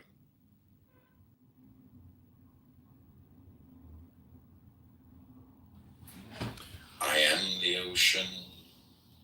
I was gonna say. And I'm sure she brought that up so she could say something outrageous to us, something disgusting. Yeah, I don't think she thinks it's outrageous. I think that she just is, on a side that a lot of us are not having anything to do with. So, but You think any sane person in Israel is on this woman's side? no, I think I'm talking about her. I'm not talking about other people. Buttercup, talking about Buttercup? Yes. Well, you're never gonna change. You're never gonna change Buttercup's perspective ever. Ever. Never ever. That's ingrained so deep in her brain that she views herself as being a leader of a resistance. That's exactly her words. What, Amos? Were you going to say something? I'm going to say what? What do you want me to say? But if you say you're everybody is a chicken from cat and no carry of dust. Don't come up and speak. I'm chicken. Don't come up here. So I'm waiting for Samsung to come so I can ask him about dust. Oh God, she's back. Oh, Daniel. Yes, big mouth. I was having a great conversation with Daniel, and he left. Buttercup. By mistake, made my phone. He's here. Buttercup, let me ask you a question. I describe your position as being the leader of a resistance. I don't know if you believe that or not, but do you think you're being political? I'm here to talk to my people. I'm a proud Jew who has maybe sometimes views outside the mainstream, but I'm here because I wanted to connect with my fellow Jews and have a conversation because I think there's particularly in the diaspora, it has very little to do with Israel, though it always seems to involve Israel, about the soul of Jewish identity and American Jewish identity and what it means. And you're an educator. I see you're a teacher. You're a rabbi. You are a rabbi. You're here to educate the souls of these diaspora people. I understand, Buttercup. No, I'm a human and I want to have a conversation with my people, and I've been able to have very constructive. What makes Jewish people your people? You own my people? These are your people? Why are Jews your people? Number one, he's recording. Number two, he's being really disruptive. No, I think what he's saying is right. You're a traitor. You come to betray your people yet again. This is what you do every day. Daniel, can we have a different Daniel, can we start a room or something? And Rose. I actually like talking to you about this because you have a different perspective that is valuable to me, and I like. Don't run, Buttercup. If you're confronted and you are being triggered or gaslit, don't run from it. Embrace it and communicate. You are in the communication industries. You come here all day long, 80 hours a week, lying and creating anti-Jewish sentiment. I mean, what is your goal? What's your objective? Answer the hard questions, Buttercup, or you'll go nowhere. You'll go, Daniel, create another room, quick. I mean, Buttercup, explain yourself. So, in a healthy democracy, there is free speech. You hold people in power accountable. There are agencies that provide a check on power. That's what a healthy society is like. And if you love your country and you're patriotic and you love your people, then you speak out and you're civically engaged and you challenge authority and you challenge people in positions of power because you love them and you want it to be better and you want it to be strong and you want it to be sustainable. That's such a cool story. That's such a cool story, Buttercup. Amos, can you confront Samson, the piece of shit, for kicking everyone out? Thank you. He's not here, is he? Yeah, he's here. He's in the audience. I don't want to make this personal, Les. No, you don't need to make it personal. He just needs to stop kicking people out for no reason. You've made your point. But if you want, I'll sing to you in Farsi.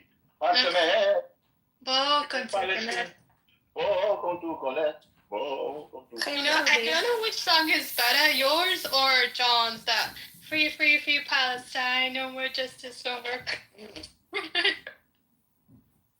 Oh, those such funny times. Wait, There what was was a his song, song? like, You want to hear the words, the only words I know in Persian? No. Yeah. Khayli Khubi and Ahmad Agenda.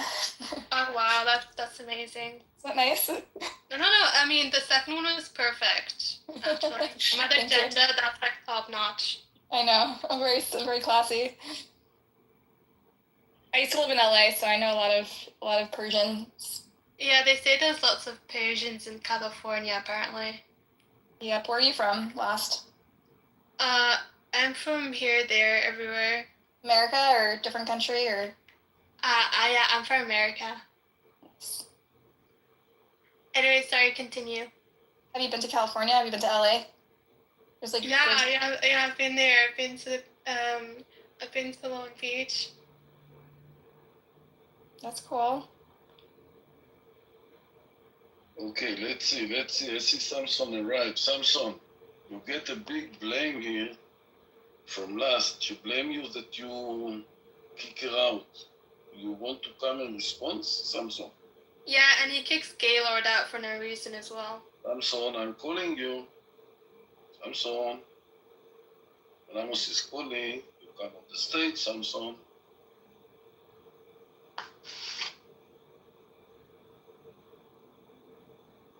Oh, how do you guys feel? I think Buttercup and El Normo live in New York. How do you feel that like a Muslim has like taken over? I love it. I'm excited for a Sharia socialist utopia that's coming. Yeah, definitely. I'm just kidding. I really like him. He's great. He's a great candidate. He's very talented. We haven't had a Democratic talent like him in a long time. He's going to save the Democratic Party. Have you seen those videos of him partying? Yeah, he's really cool. He's a cool guy. Yeah, and his wife is so cool. She's so hot. Yeah, she's pretty. She's gorgeous. Yeah. How do you feel? Are you like spazzing out? Like, are you like? No, I think he's funny. Yeah.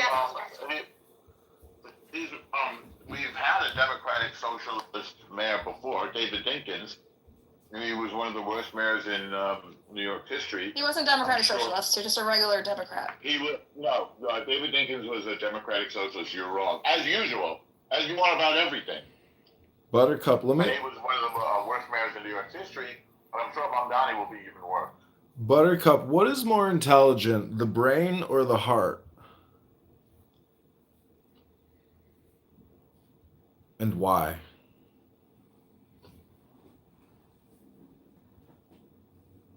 Anybody else can answer because Buttercup may be confused. The question is, what's more intelligent, Buttercup, the brain or the heart? Maybe you should take a minute and look up and see if Dinkins was a Democratic Socialist. One of the worst mayors in New York history. Actually, he was part of the party, but he ran on the Democratic one. Oh, you actually looked it up. You mean the way Mamdani ran on the Democratic line? Yes, Al Normo, I'm going to agree with you. You're right. I didn't know that. I learned something. You don't have to get so angry. I learned something. I'm not angry. I'm delighted. You're wrong about everything. What about de Blasio? Did you hate de Blasio too? You hate all progressives? I campaigned for him and raised millions of dollars for him. You did? Because, generally in New York City, they don't really like progressives. They shit on progressives, you know? Not true. They embraced him warmly. No, everyone hated de Blasio. I do. I covered politics. Well, you do. Listen, you should be flattered. Well, you're lucky that you are. I didn't cover it during Dinkins' era, but I do know de Blasio very, very well. He did accomplish UPK, which was a huge accomplishment, but it was generally... It was the only thing. He accomplished it, but he never did anything else again. And he presided over a massive failure. He's generally regarded as the second worst mayor of all time of New York. Okay. He was embraced warmly until he screwed. So I guess the up. Stereotype in New York is whether progressives can lead and can they govern. You know, they have ideas. It has to do with whether you're good or not. Well, generally the stereotype in New York and generally the thinking is that progressives might be idealistic, but they don't know how to govern. They don't have the practical skills to be You're to just making compromise. stuff up. Buttercup, when was the last time you did something kind for someone? I want to know, truthfully. When was the last time you did something kind for someone in the real world other than running your mouth on Clubhouse? Thank you, Buttercup. Well, she tried to dismantle the state of Israel and then come in and say that she loves her people. No, I'm arguing for a more sustainable Israel, that it's more sustainable for Jews and Palestinians. That's what I'm arguing. What does this word sustainable that, mean? I love Israel so much, I want a sustainable future for it. Unlike you, we want more of the same bloodshed. You just want more bloodshed. That's your plan. My plan is peace. Your plan is bloodshed. I didn't say I wanted. You have no plan for the future. I do. I have a plan for the future, and you're the one who says you want to dismantle Israel. I never said I wanted bloodshed. So you're a liar, which is not a good trait in a journalist, Rachel. Listen, El Why are Normo. you calling you Ruffles? What is this, like Fiddler on the Roof? El Normo, it's almost Shabbos, and this is a coexistence room, and that was a great burn, I gotta say. And I do enjoy the roast of Buttercup, because you know what happens when you cook butter in a cup? You get liquid butter. How are you feeling right now, Buttercup? Is this fun for you to watch me just be assholes? Like, is this interesting to anyone? We like watching you be fragile. It's so typical. Of what? Of lying, brainwashed, destructive children who just want to destroy others. And then they grow up and they become destructive grown-ups that want to betray their family. You want to stab the Jewish people in the back while pretending to love them. It's quite amusing. Almost. Danielle and I were having a good conversation, and these people are being disruptive. Can you clear the stage for a little bit so we can finish? I think you should leave, Buttercup. Rachel. You should leave. Okay, you should leave. I changed the room for you. I make you a moderator. I fed up with all these people who don't give a respect for you. You do what you want, but you don't show out. Remember, I changed the room for you. Change and Morgan. You just move to the audience or you mute them, but if somebody interfere you, I give you a moderator, feel free. Thank you. You block somebody, Buttercup? No, I blocked no one. I just moved El Norma to the bottom. Okay, no, don't mind. Wow. It's an argument, isn't it, Buttercup? You know, you are an immature, angry young woman who pushes people around. That's okay. You can kick me down too, and it'll demonstrate what I'm trying to discuss right now. Is that you're, Anyway, who else wants to come up?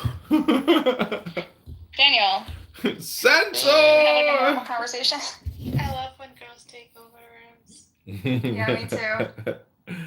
Ross, I don't think we've met. Tell me about yourself.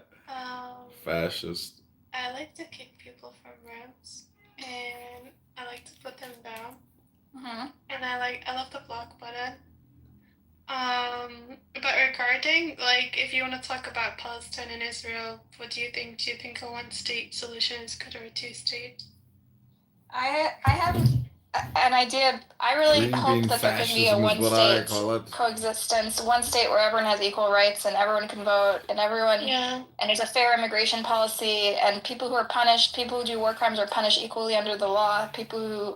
That's an ideal vision, and I think that's the more sustainable future, because I feel like two states, Israel's never going to agree to real sovereignty in the other state. They're never going to have an army, and they're never really going to have security, and they're always going to be warring with each other. I think at some point you just have to learn to live under one state with a new model that gives everyone the same rights. Yeah.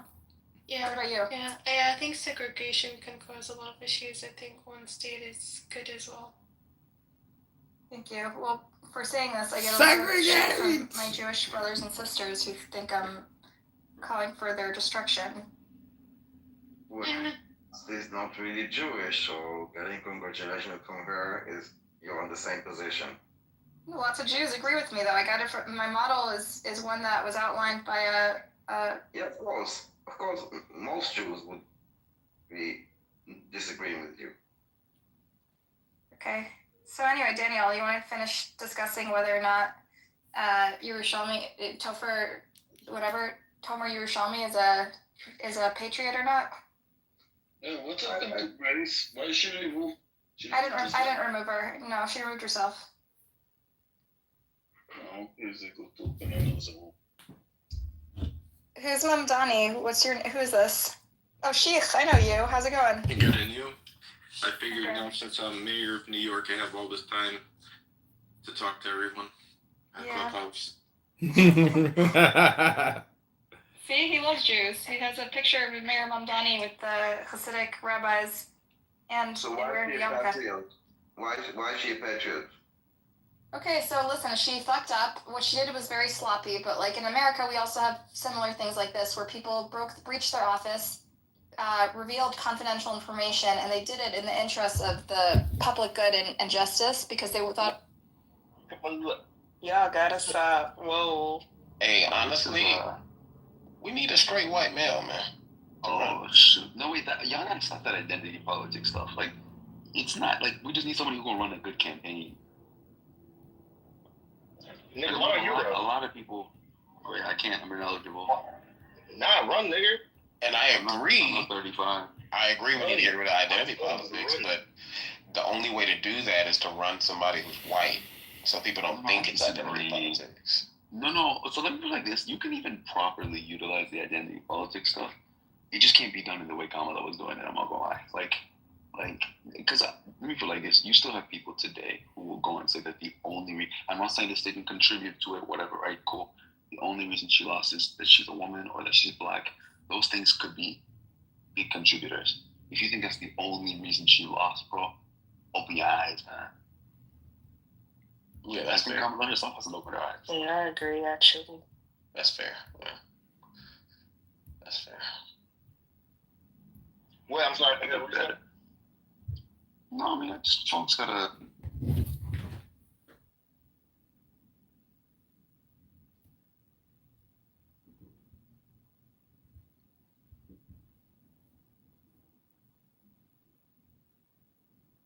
Why would you not do this?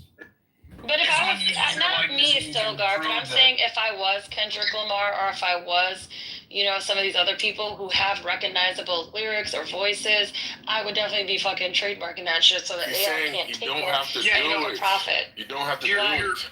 Your intellectual property or your likeness is already defensible. You don't have to do anything to make it defensible. What's the definition of intellectual property, Stilgar? Oh my goodness. Something you've created, That's cool based on history. There was this photographer. Because there's a very specific law about that. That's why. What he did was he took pictures of random people out there in the city, right? And he did. The photographer took pictures of random people out there in the city, and he made money, thousands of dollars, tens of thousands, hundreds of thousands, until he got sued. And he got sued by this. I think it was a rabbi. It was a Jewish rabbi. He looked interesting. So he sued him. And yeah, that stopped all of that. But the same thing has been happening. It's just dependent on the individual if they're willing to go there and take legal routes. Like how density. Some people aren't willing to do that. So the thing with the voice thing is like trademarking it, like they use trademark to trademark. Like, you understand what I'm saying? I call that the I'm wondering how does that benefit us as humans on this flat earth? Yeah, let it happen. Hold on. Nani, Stilgar. Yeah, let it happen. Right. Let's just go ahead and have a whole fashioned debate. One person get a minute to say their part, and another person get a minute to say their part. And one person gonna be on the side of Earth, round Earth, and one person gonna be on the side of flat Earth. So that way we can hear everything that the person's saying. Oh yeah, we can solve this once and for all. I'm just saying, just put it out there, and the moderators, do what they do with it. I think the reason why people are flat earthers is due to a lack of understanding of science. Who's on the side of flat Earth? You can put John on the side of flat Earth over here. Thank you. John, gonna be a flat earther. Okay, cool. Steven, you a globe guy? Yeah, I'll take the globe position, John. Okay, cool.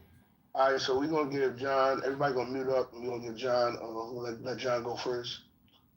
Give him a minute to just say his thesis, why he believes that the Earth is flat.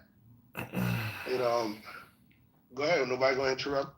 Okay. You can also bring in articles and Oh, no need to bring in any affidavits. It'll be fine, Judge. Okay, whatever. I'm just telling you what the rules are. Go ahead. We're gonna all mute up and we're gonna listen Okay, to that. moderators and all speakers on stage, good afternoon. My name is John. I'm going to tell you why the Earth is flat.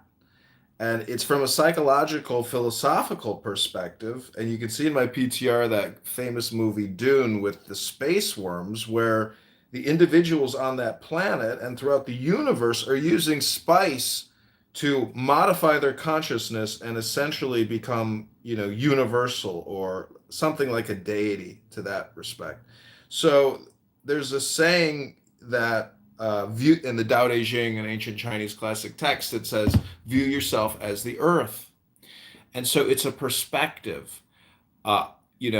Stephen is going to tell you about the shape of the planet, but I am telling you about relativity and perspective of the planet. I wrote an essay once about flat Earth versus geoid Earth, but the thing is, it's so embarrassing to publish a philosophical, psychological, imaginative paper about flat Earth because it makes you sound like a crackpot. But from a philosophical perspective, it's in quotations true. But from perhaps an objective, object, material perspective, and geometrically, it is not true that the Earth is indeed a geoid. And you can go to Wikipedia. It describes the Earth as a changing, shaped object, which, when zoomed out far enough, resembles that of a circle. And the circle is a symbol, a universal and one of the most ancient symbols. And the circle is really the wheel of life and death. So to sit here and waste your time arguing about the shape of the planet when the more deeper, more interesting topics of discussion are the psychological, the spiritual, the symbolic, and how that can help you modify your Earth or your perspective about the truth of the Earth. I am complete. All right, cool. So when the time is up, we are going to hear a bell sound. When I do hit the bell sign, No, I'll be quick. I'll be quick. Okay, so each one of you got a minute. Hold on, let me get the bell sign. Boom. Whenever you ready, clip it. Okay. I thought we were talking about the shape of the literal Earth, and in those regards, John and I agree that the world is globe, and I also believe that you should treat your body as you should treat the Earth. As you should treat your soul as you should treat the Earth. I think this is a deeper concept, John. But even if you look at it in that way, there's nothing saying that the Earth is flat, even in a spiritual lens. It could still be a globe, or it could be no shape at all. Is that you should just treat it. You should just treat your body and your soul as you treat the land, regardless of what shape it is. And that I land.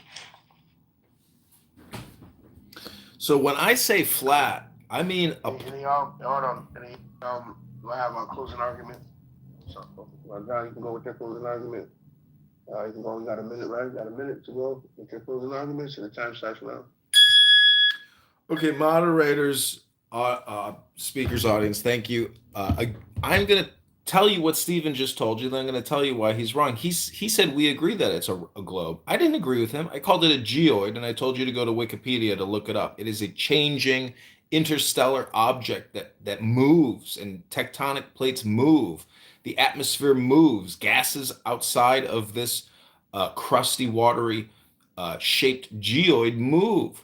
So when we say flat Earth or flat plane, we're talking about a psychological state of mind, what the Japanese might call Zen or Satori, what the Hindus might call moksha or nirvana or enlightenment. Again, I am trying to persuade the listeners here that the argument that the Earth is flat is a philosophical, spiritual argument, not a physical, literal object. but Stephen here has inaccurately described the shape of the planet. I am complete. We're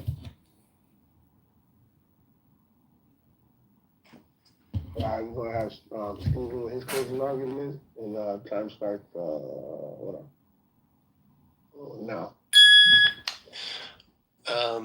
John is a very spiritual being, and I will tend to I think he brings some good points to the table as far as spirituality is concerned, and as far as living your best life. I'm sorry I didn't get to any of the evidence as far as to why I believe the globe is a globe, or if John is being very specific, it's an oblate spheroid, but it's really, really, really close to a sphere. Really, really, like within 1% of a sphere. And we know that due to the celestial sphere of stars. We know that because of the pendulum experiments. We understand this because we can look at other planets and see that they're spheres too. How gravity works on gravitational bodies in space is worked on almost on basically every body, since anything larger, anything smaller than like a galaxy, it's been close to perfect as far as gravity equations go and predicting where they'll be over time. Yeah, I mean there are a lot of reasons, but my time's ending. So the world is a sphere. I'm happy to go into more detail after. All right, so now we're going to open the floor to everybody in the room, moderators, if we want to go, everybody in the audience who want to go. Yes, whatever your thoughts are. question. If the globe is a sphere, how does a balloon float into the sky? Balloon floats into the sky because the air weighs less in the balloon than the air around it. So, because the air around it is heavier, the air around it gets pushed to the earth closer, or the force of the air, the heavier air around it, is pulled to the earth more than the air in the balloon. So because the heavier air needs a place to go, it displaces the lighter air because it's heavier, and therefore the balloon rises. How about the sailboat? When you put the paper sailboat into the water, as Elizabeth did, how did it float away into the water? Can you explain that? Why do sailboats float? Is the question? Yes, why do sailboats float? Thank you. Yeah, why do boats float? Boats are constructed of heavy things, things like wood and steel, and those are way heavier than water. However, they have this big cavity in them that's filled with air, and air is a lot lighter than water. And when boats float, it's the, how do I describe this? The amount of displacement. I actually pulled it up for you. Boats float because of buoyancy, an upward force from water that counteracts gravity. Yeah. Boat floats if it displaces a volume of water that weighs more than the boat itself. The boat's shape, especially its hull, is designed to displace a large volume of water, and the hollow space inside adds air, lowering its overall density below that of water. Correct. 100%. That's the it's like water. It's basically water displacement. That's all. Yep, it uses the air to make the boat less dense. The air cavity in the boat. In the chat, is her soul flat? Is her body flat because the earth is flat? That's an excellent question, Nick. Excellent question. I'm sorry, what was the question? Nick is asking in the chat, is her soul flat because the earth is flat? Put in the chat. It's an excellent question. You're gonna have to ask John that because John's the one that's making. Well, Because the earth is flat? the Earth is not flat. Literally not flat. Okay. You can walk around it, which means it's not flat. You can get on a boat or a car or a plane and circumnavigate this object that you're sitting on right now, flying 30,000 miles through the universe.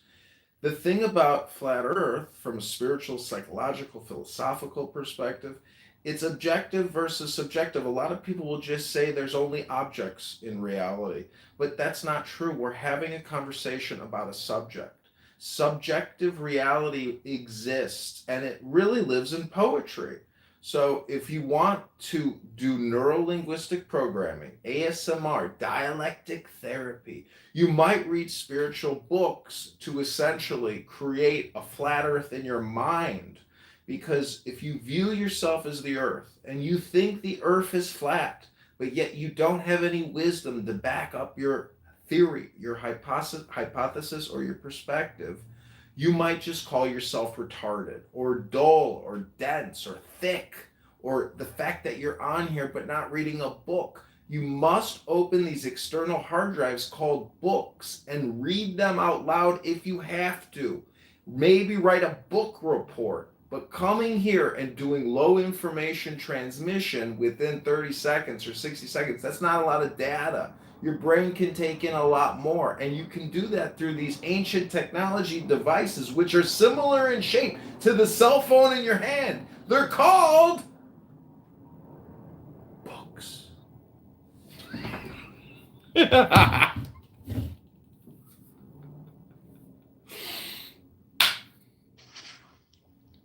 The question. If you That guys was have your any answer? other Darling. Yes. physical flat Earth questions, I think I'm probably the best resource. And I think if you have spiritual, Steven, hold on 1 second, Steve. Darling, go. She's getting ready to go. Go ahead, darling. Okay. Yeah, I was. There is no way I am going to read about aerodynamics and flat Earth and books on that. That is not my interest, and I am not going to understand it anyway. And so I am on Clubhouse asking you, who have you've read all those books that you named, the simple question of how do you relate my soul to this flat Earth philosophy? Or my spirit, or what is it? I'm not sure. So the answers, both answers did not address my question, I don't think. And me reading up on it is still not going to answer my question. Well, flat is flat. If you want to look at it from a Christian perspective, flat is horizontal, which represents the woman who lays down.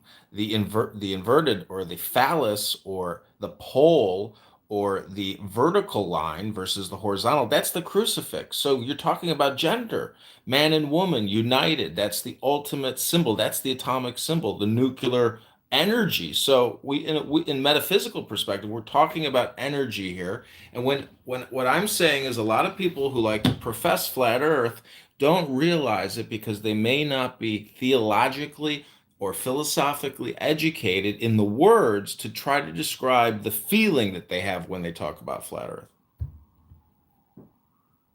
Well, if I may, just to add something to the room, because I'm enjoying the conversation that you're having.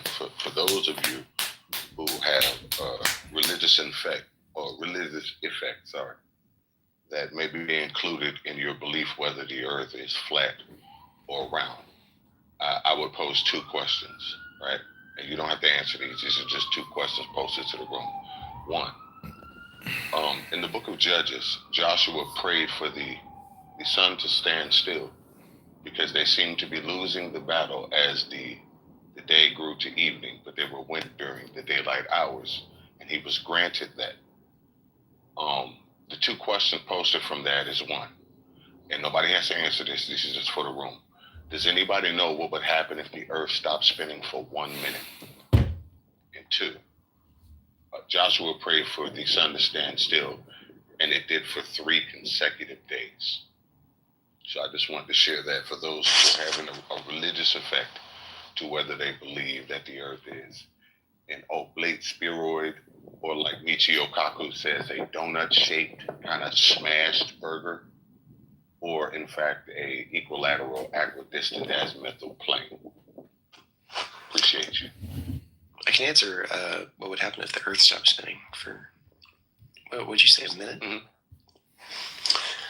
Everyone would die. It's pretty simple. Everyone would die.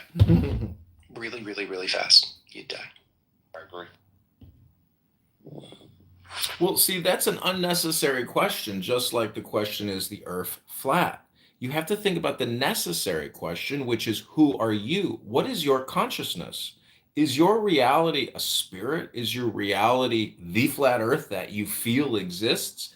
So the words you just shared with us about stopping the earth from spinning for 3 days, three being the Trinity, which is alchemical formulations for higher states of consciousness. So we're talking about intelligence, and what a lot of theists I'm understanding exactly what he's saying. You have to realize that when you're talking about God, you are talking about superior intelligence. Intelligence can be studied, evaluated, diagnostically tested. Intelligence is still rather abstract, but you and I both recognize intelligence when we converse with it. So the individual who used ChatGPT earlier to tell us about buoyancy and displacement, that was immediate intelligence, and there was no more debate. So in this philosophical debate game about flat Earth, you have just heard me try to convince you and persuade you that the Earth is not flat, but psychologically, spiritually, and philosophically, you might call the Earth flat. The eyes ain't even a piece of the room. The eyes perception is a projection. So whatever motherfuckers see, don't even fucking don't even. But at the end of the day, y'all gonna put yourself in a psychological disposition, trying to even loop it, man. Our cells are gonna be losing spins if we keep trying to prove and disprove. Shit don't gotta be proved, man. The shit already listen, we see chickens pecking on the floor, man. They doing what they need to do. Why we as human beings don't even know what we're doing, but we worried about how the earth are fine. The earth doing its thing. You know, it's growing what it needs to grow. It go die in this moment. It's doing what is naturally in its own disposition. We in distillation. We digressing mentally, psychologically. We don't even know what we're doing. Let's get back to why the fuck are we still warring on Earth's blood? Like what? I'm not gonna go back to sleep. I can actually take it to a different angle if we want to be specifically scientific. I can do that. You know, I usually don't, but I'll indulge, right? To believe that the Earth is a sphere, you must believe in gravity. Is that a fair assumption? No. You believe the Earth is a sphere without gravity? Please explain. Sure. You can do it with momentum and looking at pendulums. You could do it through just observing the celestial sphere, and yeah, that doesn't need gravity. You could observe the celestial sphere. And that would lead you to the Earth being a sphere. Understood. Anybody else before I go further?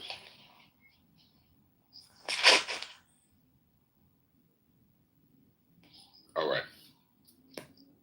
In the science community, is the belief in gravity an important thing?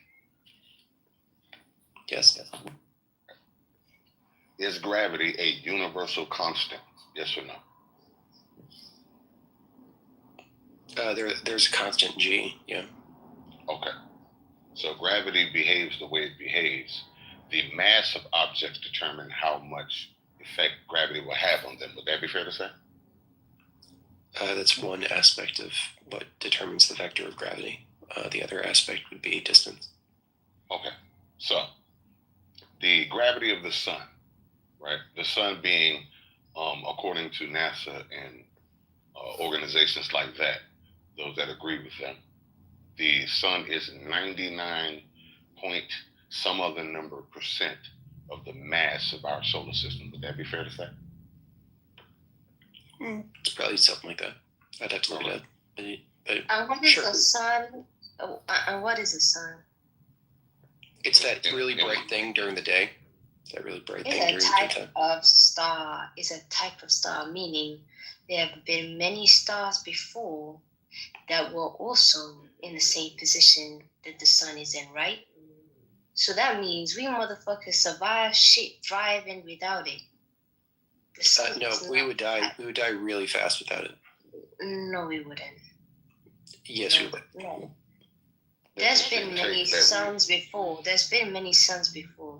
We only say die because you're afraid to be in a state of transformation. What evidence do you have that we've orbited a different sun? Because if you already know a sun is a particular star, you will know how the cycle of a star is. Yeah, I do. It's the same, yeah. So And it's billions of years old. It's about I think it's about 3.8 billion, but I'd have to look it up exactly how old our star is. But it's pretty old. 3.8 to 4.5 billion is what they say. Okay, all right. I get bonus points for pulling that one out of my ass.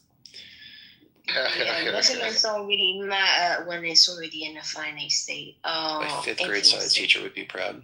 There's a reason I asked that question, right? All right, so before I go further, I want to let the sister expound and finish what she was saying. Go ahead, sister. No, I'm just saying is in the only reason the sun will come and goes, the moon come and go. There's planets that's got way more moons than the same What planet. evidence do we have that the sun has ever went?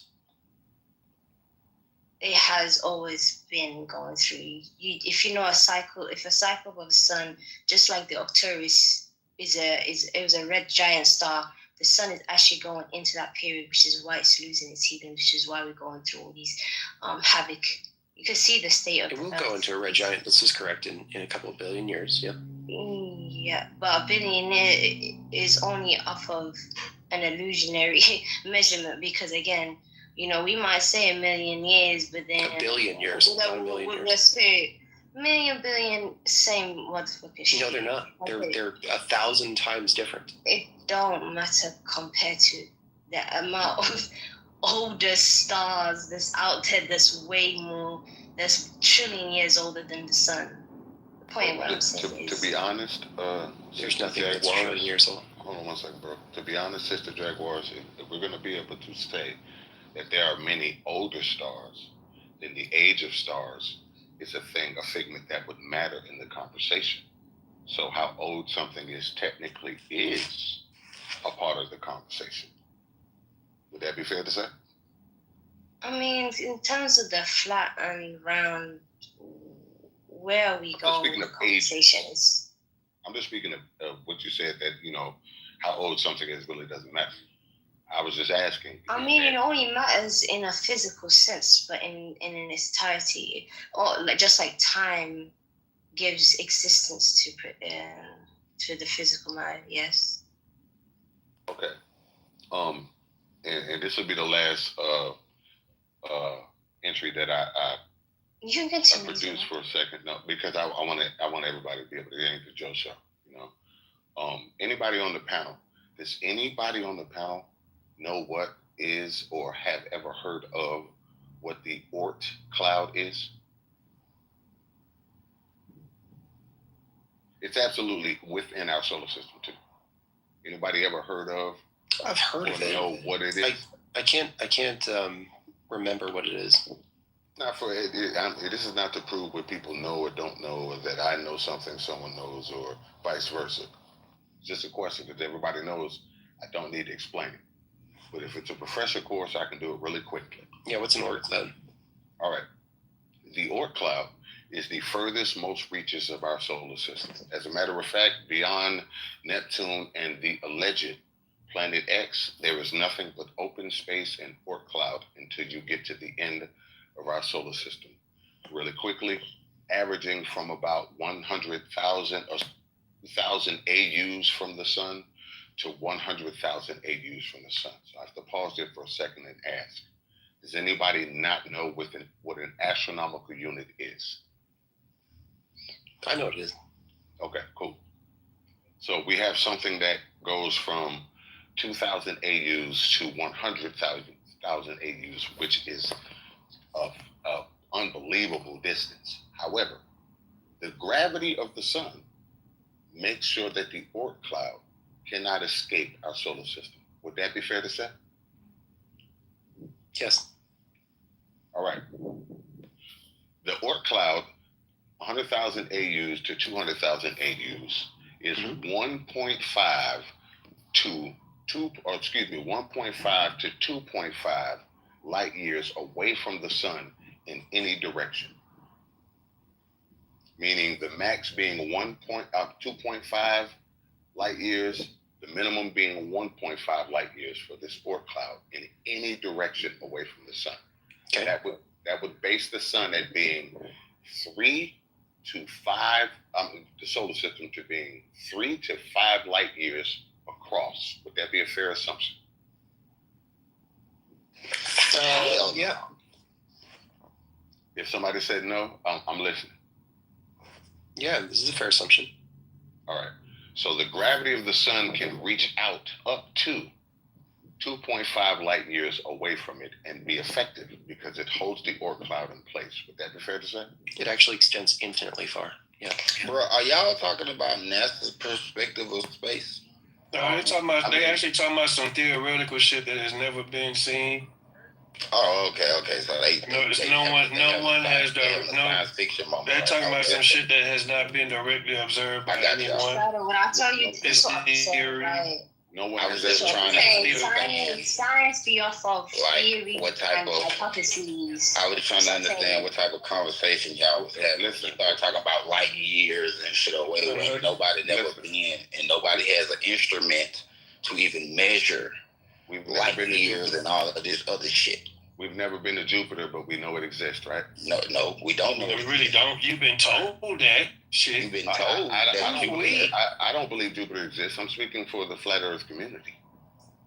I'm trying to be. We don't believe in planets. Just let Joe finish. Just let Joe finish this argument, and then you guys can. I'll tell you what, right? Because I don't want to put a.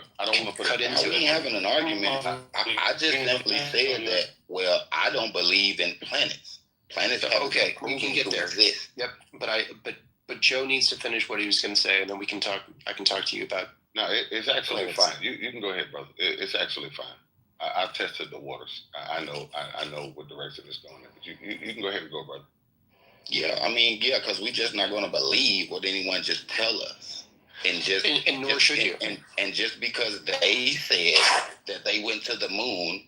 And that the sun is 83 million light years away. 93 million miles. Right? So it's not. Yeah, 93 million light years. So again, right. So, but that's what they said. How the hell do we know that they are telling us the truth?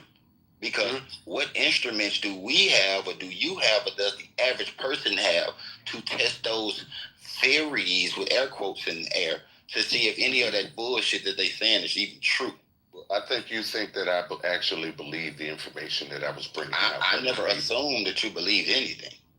I'm asking questions just based off information presented by the scientific community. That's all, right? I don't believe the Earth is a globe. I don't believe in Jupiter, Neptune, and nebulae. Neither do we. Fucking magnetars and none of that. But I know how to have the conversation without raining on somebody's parade. I'm not raining on nobody. I was waiting for Joe's argument. We were talking about the Oort cloud. We were talking about. Yes. So what's your argument? But go ahead. No. My bad. I did. I just wanted to know Joe's. Yeah, I'll end it really quickly here so we can move on to the conversation. The gravity of the sun is affected, allegedly, up to 2.5 light years away. It can hold the Oort cloud in place, yet it cannot steal a moon from Earth, which is 1,000 times smaller than it. And the last I checked, and I'll land here, the closer you are to the source of gravity, the stronger the gravity is. Some people may argue different. I appreciate your time. Yeah, it's totally true. Everything that Joe said was totally true. Is that acronym? Was it an acronym or it's ORT? No, it's actually named after the scientist. Let me find his name. Shadow. Yes, it is OORT. Yeah, OORT. It's a vast spherical it's shell. Named after Jan Oort. OORT. He presented this he proposed the existence in 1950 to explain where long period comets come from. And the Oort cloud is a theoretical region of space filled with icy bodies like comets, rocks, and frozen gases that orbit the sun at extremely great distances, even further than Pluto. So it's very theoretical. Brother's absolutely correct in his submission. But before we go further, really quick, 15 seconds, we can't argue that, and I'm not saying you're doing this, Brother Shadow, we can't argue that the theory or the theoretical Oort cloud can't be real, but the theory of gravity can. Right. So listen, hold on, Stephen. I'm about to release it to you, and I'm right there with you, Joe, because I don't think that gets talked about enough. We speak about this gravity as if it's a proven thing, and even to this day, gravity is still a theory that we told around as fact, scientific fact. But I'm going to go ahead and let Stephen have it. He's very eager to get in here. Go ahead, brother. Okay, quick science lesson is that theories talk about the why in science, and laws talk about the how in science. That's really important because there are laws of gravity, and there are separate theories of gravity. They're like two different things. So, like, if you imagine a theory of gravity would be like the Einsteinian, like, okay, there's this, time, space, this fabric of time, space, and gravity's interwoven with that. And that's a theory, okay? The law of gravity is just a math equation. And just states where things will be given starting conditions. And the law of gravity is unbelievably accurate. Given any two masses, it can predict where those two masses will be in the future, given starting parameters. And if you look at the equation, such as, so if you look at the equation, it shows. I mean, I can pull up the equation if you guys are interested. It shows that there is no distance where gravity is not a thing. There's no gravity where there's no distance where the force of gravity is zero. Okay, it gets much weaker as you go farther and farther and farther away, but it never ever hits zero. Okay, if you imagine like a simple example would be like 1 over x. If you have if x is a million, it's 1 over a million, which is a really small number, but it's not zero. So gravity works in sort of a similar way. And that's why the Oort cloud still is affected by the gravity of the sun, even being so far away. And the reason why the moon, Joe's 100% right, that the moon is pulled a lot more by the sun than the Oort cloud is. But the moon is also moving sideways a lot, okay? Because the moon is, the moon's in orbit. Even up here freestyling on an imaginary allegory. We're speaking on some like speaking real indefinite, right, on these theories. The law of gravity may explain what happens, but it doesn't explain why. There are no laws. That's correct. That's 100% correct. It doesn't explain why it happened. All I'm talking about is the what. No, that's right. And these numbers don't explain. It's not. Those aren't experiment. Like it's just numbers. It's just formulas. They're not. Those aren't like. It's not science. It is not science. Why? Because it has an incredibly high predictive power. We can use those. So you said a law of gravity, right, Stephen? A law of gravity is a mathematical formula. So that G is just for a numerical value. You can replace G with A. When they say acceleration due to gravity, the quote unquote due to gravity is a caveat, right? Because what we observe is an acceleration of an object down towards the surface, and the many different objects that has been calculated equate to an average of 9.8 meters per second squared. So when you call that acceleration gravity, that's a claim, of the causal mechanism behind what we already see. And you can measure it's not through mathematics. No, this is not. This is factually incorrect. It does not make any sense. No, that's factually correct. You would have to provide the science that shows that gravity is the cause behind why things fall. What up, Brandon? All it's saying, it's not saying that it's not providing a cause at all. It's simply saying that this equation explains how things behave. No, it describes. It doesn't explain. It describes how things. It describes. Yep, it describes. It doesn't explain it. It describes how things will behave given a set of starting conditions, and it does that unbelievably well. Right. So you keep saying it explains it. No, it describes it. We see something. Yeah, you're right. Around, you can mathematically describe it, right? Based on and it predicts. It accurately predicts and whatnot, and what it moves. It very, very, very accurately predicts the future. We had. So if you got any science that isolates gravity that shows it to be the cause of why things fall at 9.8 meters per second squared on average, then we can rock with you, brother. So I'm with Brandon. Like, what part of a theory is a fact? I'm with Brandon 100%, and it's good to see you too. Yeah. For all intents and purposes, for a flat Earth room, I'm not going to talk about the theories of gravity. I'm only not the theories of gravity. I'm just asking any theory on Earth. I don't care if it's biscuit, batter, or gravity. What part of a theory is a fact?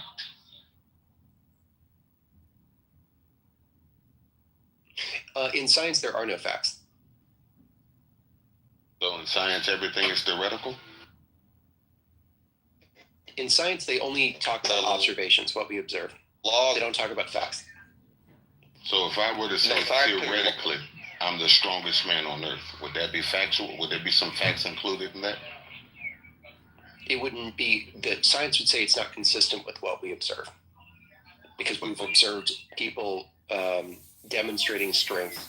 Well, I'm gonna pause here for a second because the brother Brandon is knowledgeable in this. I'm kind of weird. I asked the questions from an oblong effect. The brother Brandon is a much more science minded with. He has a better capability than I in that. So I'm gonna let the brother Brandon chime in with you. So yeah, right. You right up there. Don't put yourself down like that now.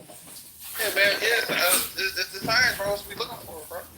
Hey, this is John. I wanted. The laws of the scientific laws are facts. They're not called laws for no reason, right? They're not facts. The law of gravity, right, is the mathematical description of the object falling through the air. So well, you got to look at the word gravity. Right, cool. We can rock with that. There are still situations where the gravity equations don't fit.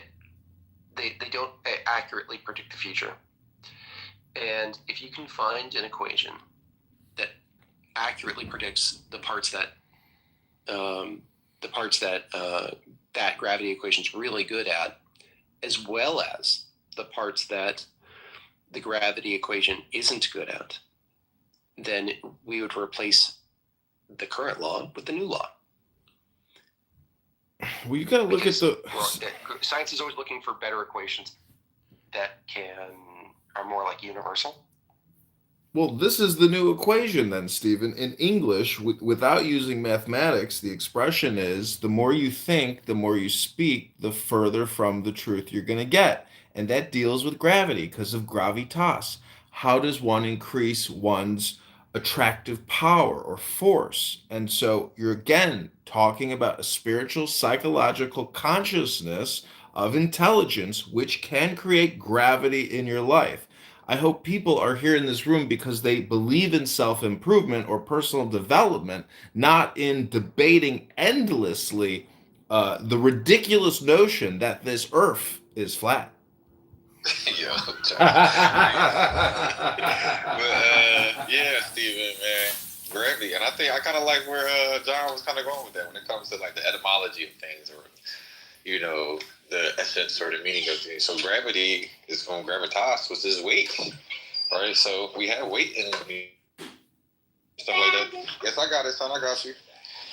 But yeah, as far as weight, and we have weight on things. It's like something you look at as a semantic argument all you want, but as far as gravity being a thing, a causal mechanism, you still had to, provide some science for that.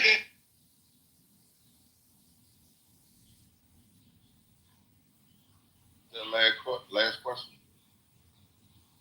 Yeah, go for it. I was saying, what was that last question? I didn't hear the last part. Oh, I don't think there was one. John was talking about how talking about the gravity of. Well, here, let me also add something else that can be of interest, right? So, the Oort cloud consists, and I'm going right back to that because it's theoretical, just like gravity. So we cannot speak about the facts of gravity, even though it's theoretical, and not speak about the facts of the Oort cloud, even though it's theoretical.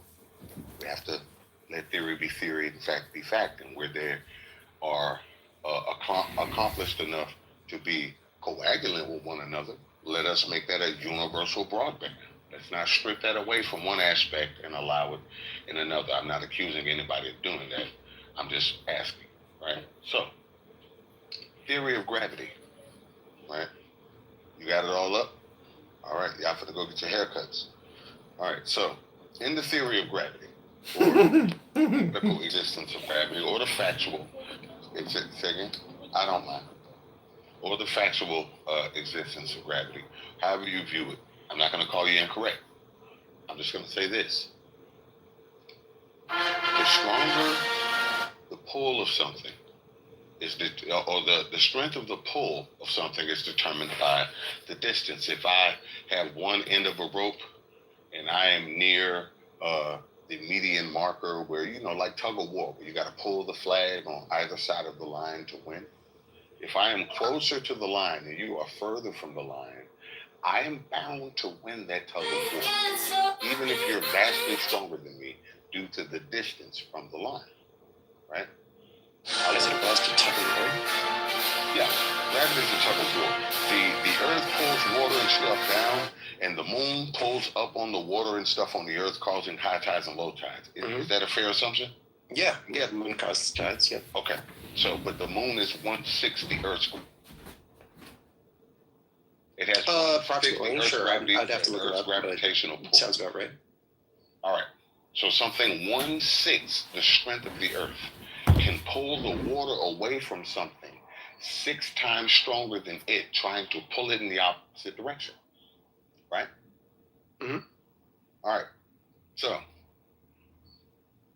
with gravity being a tug of war, in a sense.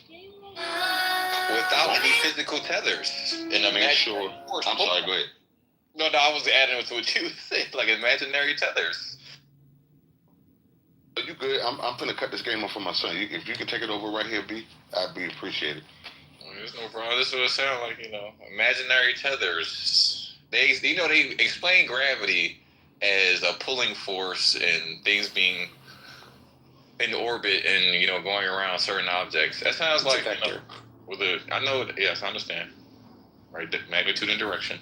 Right, but it breaks it down. No, gravity is watermelon logistics. It's a never-ending conversation that just keeps going around in a nebulous, circular, spherical type of way. It's a conversation going all the way down into a toilet, down into the plumbing, back out to the filtration, back up into the sink, drink the water again, and start the whole conversation all around again.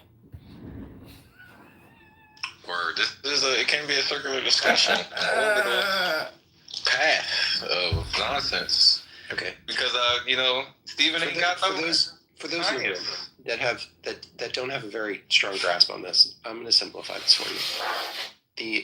If the world was a like a plate, all the stars would rotate around the North Star. They do that in your globe model too. You know that? No, they don't. They do. No, they don't. They only go in one direction. That's right. They only go in one direction. Right. So how can you say they don't go around the North Star if they go on? Because there are two centers of stars. Oh no! There's one central point of rotation. It's an apparent rotation. Right. There's only one rotation from east to west, and there's even for your globe model, there's only one rotation of the Earth. Okay. Right. So it's depending on your location and which way you're facing. Those stars appear to go in opposite directions, even though they're going in one. I'm going to make this very simple. In a globe model, there are two centers of stars. And we see this. If you go to the South Pole, everything rotates around the southern horizon. Apparent rotations. Okay. It definitely looks like it. It actually looks like it just as much as it does in the North Pole. The key word is apparent. Star. And in the South, everything goes around the Southern Cross. And no, that's false. That's false. No, the star that it was supposedly the central point would be Sigma Octantis, but even that star moves in a circle. But supposedly the North Star moves at the slightest little bit of in a circle. But the stars go around that mainly, right? So there's a point in the sky. It doesn't need to be a star. Sigma Octantis appears to be a central point of rotation. But the stars that appear to go in a clockwise manner, guess which cardinal directions they're going? East to west. So if you turn around... Yes, they're always going east to west, Brandon. And this is consistent with the globe model. Even if you're in the south, right, and you turn around and face north, those stars are still going east to west. But guess what the rotation appeared to go? In the opposite, counterclockwise. So it's the apparent. What's in view? I'm not even talking about that. I'm not even talking about that, Brandon. Counterclockwise manner? No, it's only going east to west. Brandon, this is very simple. I know, and you're making it difficult. I'm not making it difficult. If you look and you take a long exposure photograph anywhere in the southern hemisphere, looking south, you're going to see that all the stars rotate around the southern point. Okay, I'm going to share a video real quick. This is impossible. I'm going to go over me and you, Stephen. I just wanted to say that real quick. This is impossible on a flat Earth model. This alone is damning to the flat Earth model. It's not exclusive to either model, right? Because it's the sky. It's what we see in the sky. Me and you, right? You're a glober. It's what I'm a flirt, right? What you'd see in the sky anywhere in the southern hemisphere. Right, you're a glober and I'm a flirt. This would be impossible on a flat Earth model. So what we see in the sky doesn't change about what's happening on the ground, right? It's going to happen regardless, okay, in the sky. It's impossible on a flat Earth model. It's not. Yes, it is. You're saying that means that you're in denial because you can explain this for a flat Earth model because the stars only go in one direction. Explain to me how there can be a second center of stars. Right, so it's called a distortion. Right, so if the flat Earth claims there's a firmament dome overhead, so that would be the distorting effect, right? You can get a hemispherical glass dome or magnifying glass, and you can get a circular point, a central point, or a rotation of stars around a central point, and you can put the sky isn't made of glass, Brandon. Oh man, brother, I'm trying to give you the explanation of what's plausible, right? If the firmament dome, I cannot show you. I cannot tell you what it's made of, and I can't show you the dimensions of it, right? But I can come up with an explanation and a demonstration to show how that works when it comes to a flat Earth model with a dome overhead that gives the distorted star trails. That gives you an apparent opposite rotation when looking either south or north, right? So I'm going to share two videos now. The first one, give me a second. I got to find the video. So. While you're getting those videos, I just want to share for both of you participation in the conversation. The Earth being a globe, should there ever be a time, anytime, anywhere, where the moon is within the horizon of the Earth, or should it always remain outside of the horizon? Well, obviously the moon by within the horizon. The moon traverses the Earth, but you have to re-examine the word Earth, which you keep using. First of all, it's pronounced Earth. And the first three letters of Earth is ear. That's literally listening. And if you can't listen and all you do is speak all the time, then, your life is basically compulsive thinking. And if you want to be in the truth of the earth, you have to be in silence. That is the mystical state. And if you zoom out of the universe, you get into darkness and void. And there is perfect silence. And from darkness comes all objects and light. And so that is the truth of the earth, my brothers and sisters. Rock on.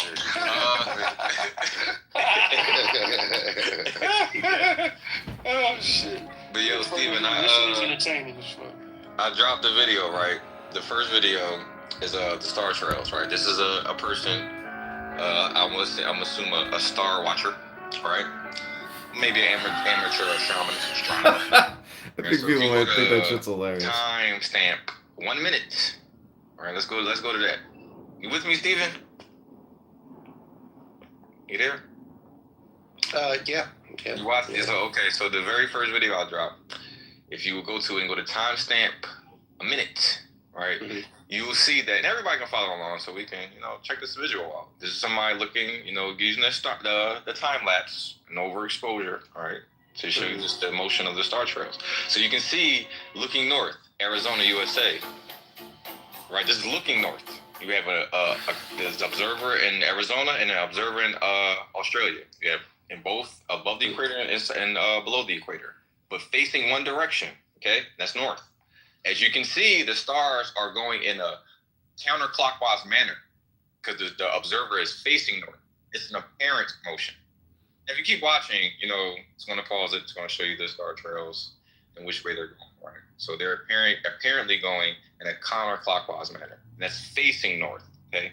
Now it's going to continue. Now the observer is facing south in the same location that they were in the first place. Arizona and Australia. Now they're facing south. You can clearly see the stars are going in an apparent opposite motion. Okay. So that's just apparent of what we see. The stars go in one direction, and that's from east to west. So even in your globe model, right, the Earth only goes in one direction. That's from west to east. So that's why it gives you the apparent rotation. Okay. Now the second video, or if you want to respond to that first video, probably go to the second one. Sure. So first and foremost, this is not. There are lots of problems with this video. One is that the way that the glass is positioned, if the atmosphere acted like this glass, well, you'd be. Well, hold on. What glass? I'm not talking about that video yet. I'm talking about the first video that I dropped in the chat 2 minutes ago. Well, they're both from 2 minutes ago, but the one of the star trails, the guy that Oh, I was looking at the wrong one. Yes, you were. Please go to the first video. The first video I dropped. Go to a minute. I was saying Arizona and Australia, and you didn't see those words. Like, why? Okay, what's your point, man? What's your point here? Thinking you following along with me here. So you want the video says Star Trail Southern versus Northern Hemisphere comparison? You're on that video? Okay, yeah. I'm okay, now go to a minute. The minute timestamp. Okay. Yeah. You play. Now you see the observer is in the north and the south, Arizona and Australia. Yeah. They're looking looking north. Yep. Okay? They're looking north. The stars are going in one direction. What is that? At a counterclockwise. Okay. Mm-hmm. That's apparent counterclockwise motion. Now the video will continue, and then the person will be facing south in the same locations. Now they're facing south. Okay. Still in Arizona and still in Australia. Now the stars appear to go in the opposite direction.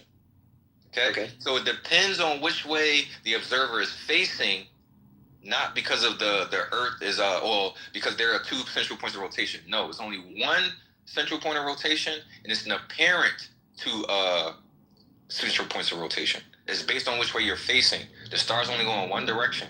You can clearly see when facing north in Australia and in Arizona, the stars go counterclockwise. When facing south in Arizona and Australia, when facing south, the stars appear to go clockwise. So it's apparent. You can see this. So this person that made this video, we don't know. Well, it says conspiracy investigation. I'm not sure. I'm not sure if this the conspiracy investigation. No, this is legit, Brandon. These are legit videos. Right. So I don't think that these have been doctored in any way. So you saying that the two apparent rotations is because the Earth is a globe? That would be affirming the consequent. It's consistent with the globe, but it's affirming the consequent that it only works because the Earth is a globe that's rotating. It's impossible. Yeah. No. What I'm saying is when you say it's impossible, right?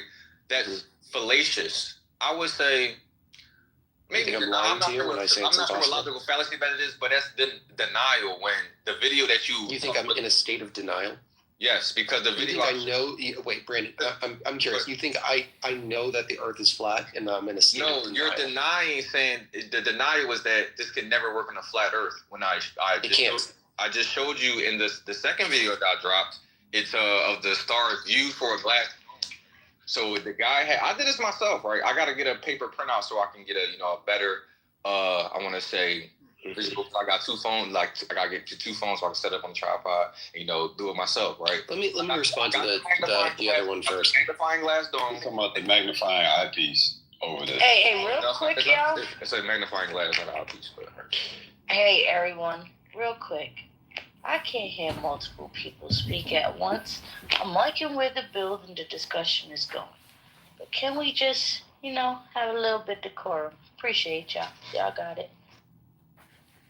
Yeah, so the one with the magnifying glass and the star trail, the circular star trails around a central point, you can see that where the guy lays the magnifying glass on, not in the center, but right where you could say the center or the equatorial line, as far as a concentric circle would be, not the outer edge, but right in the middle between the central point and the outer edge. He placed the magnifying glass right there, and you can see we're closer to the center, which will be towards the left. It will be facing north, and then further to the right, it will be another apparent central rotation.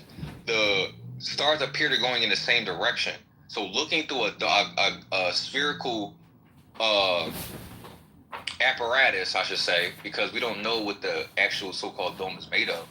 We can say it appear to be like glass because it appears to be see-through or transparent, right? We don't see a glass or a dome, right?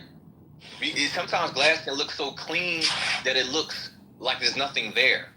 That's why people walk into sliding doors, but the glass be so clean, it looks like there's nothing there. That's how, transparent glass can be. So as far as us seeing a dome or whatever, regardless, the distortion is still going to be there as far as the curving of the so-called firmament or whatever it is. That's distortion? Do you not see distortion in the video I shared? Yes. Through a curve apparatus, yes, it's distortion. Brandon, are you going to let me talk at any point? Yeah, you can get back in. You can get back in there, Steve, and just let him finish his submission, because last I checked, you went on a little, you had your soliloquy moment, so let him have his. No, that's fair, G. Because Zeke. I'm sorry, Zeke. I was talking a lot, and I was cutting people off. Y'all both was talking a lot. I was, Yeah, that's true. But you got it, Steven. I'll land. Y'all both ain't shit. Go ahead. Okay. I'll respond to the first video. The first video is still impossible on a flat Earth. And it's impossible because you can't have this second center of stars that the sky is rotating around. It's just not possible. If you have this hemispherical dome of stars, they can only rotate around one point, not 2 points. The only way that you can have 2 points is if you're looking at a celestial sphere of stars, and there's a and that whole sphere is rotating, and there are 2 points of stars, 2 points that all the stars are rotating around. One around the North Pole, one around the second pole. No, Brandon, I waited very patiently. I'm talking about as far as when you're done. Nope. That's what I meant. Nope. Just footnote it, Brandon. When he's complete, then go. You can ask me, when he's finished, you can ask me whatever question. I was waiting unbelievably patiently. Second, on this video of this magnifying glass thing, this is not how it would work. Even if the world was flat, that is not what a flat earther observes. So you were showing it through the middle of the magnifying glass. That would be from the perspective of the North Pole. If you were on a Gleason map, so to speak, and the North Pole would look straight up and see like a single star, the North Star, and all the stars rotating around it. It doesn't look at all like what you're proposing.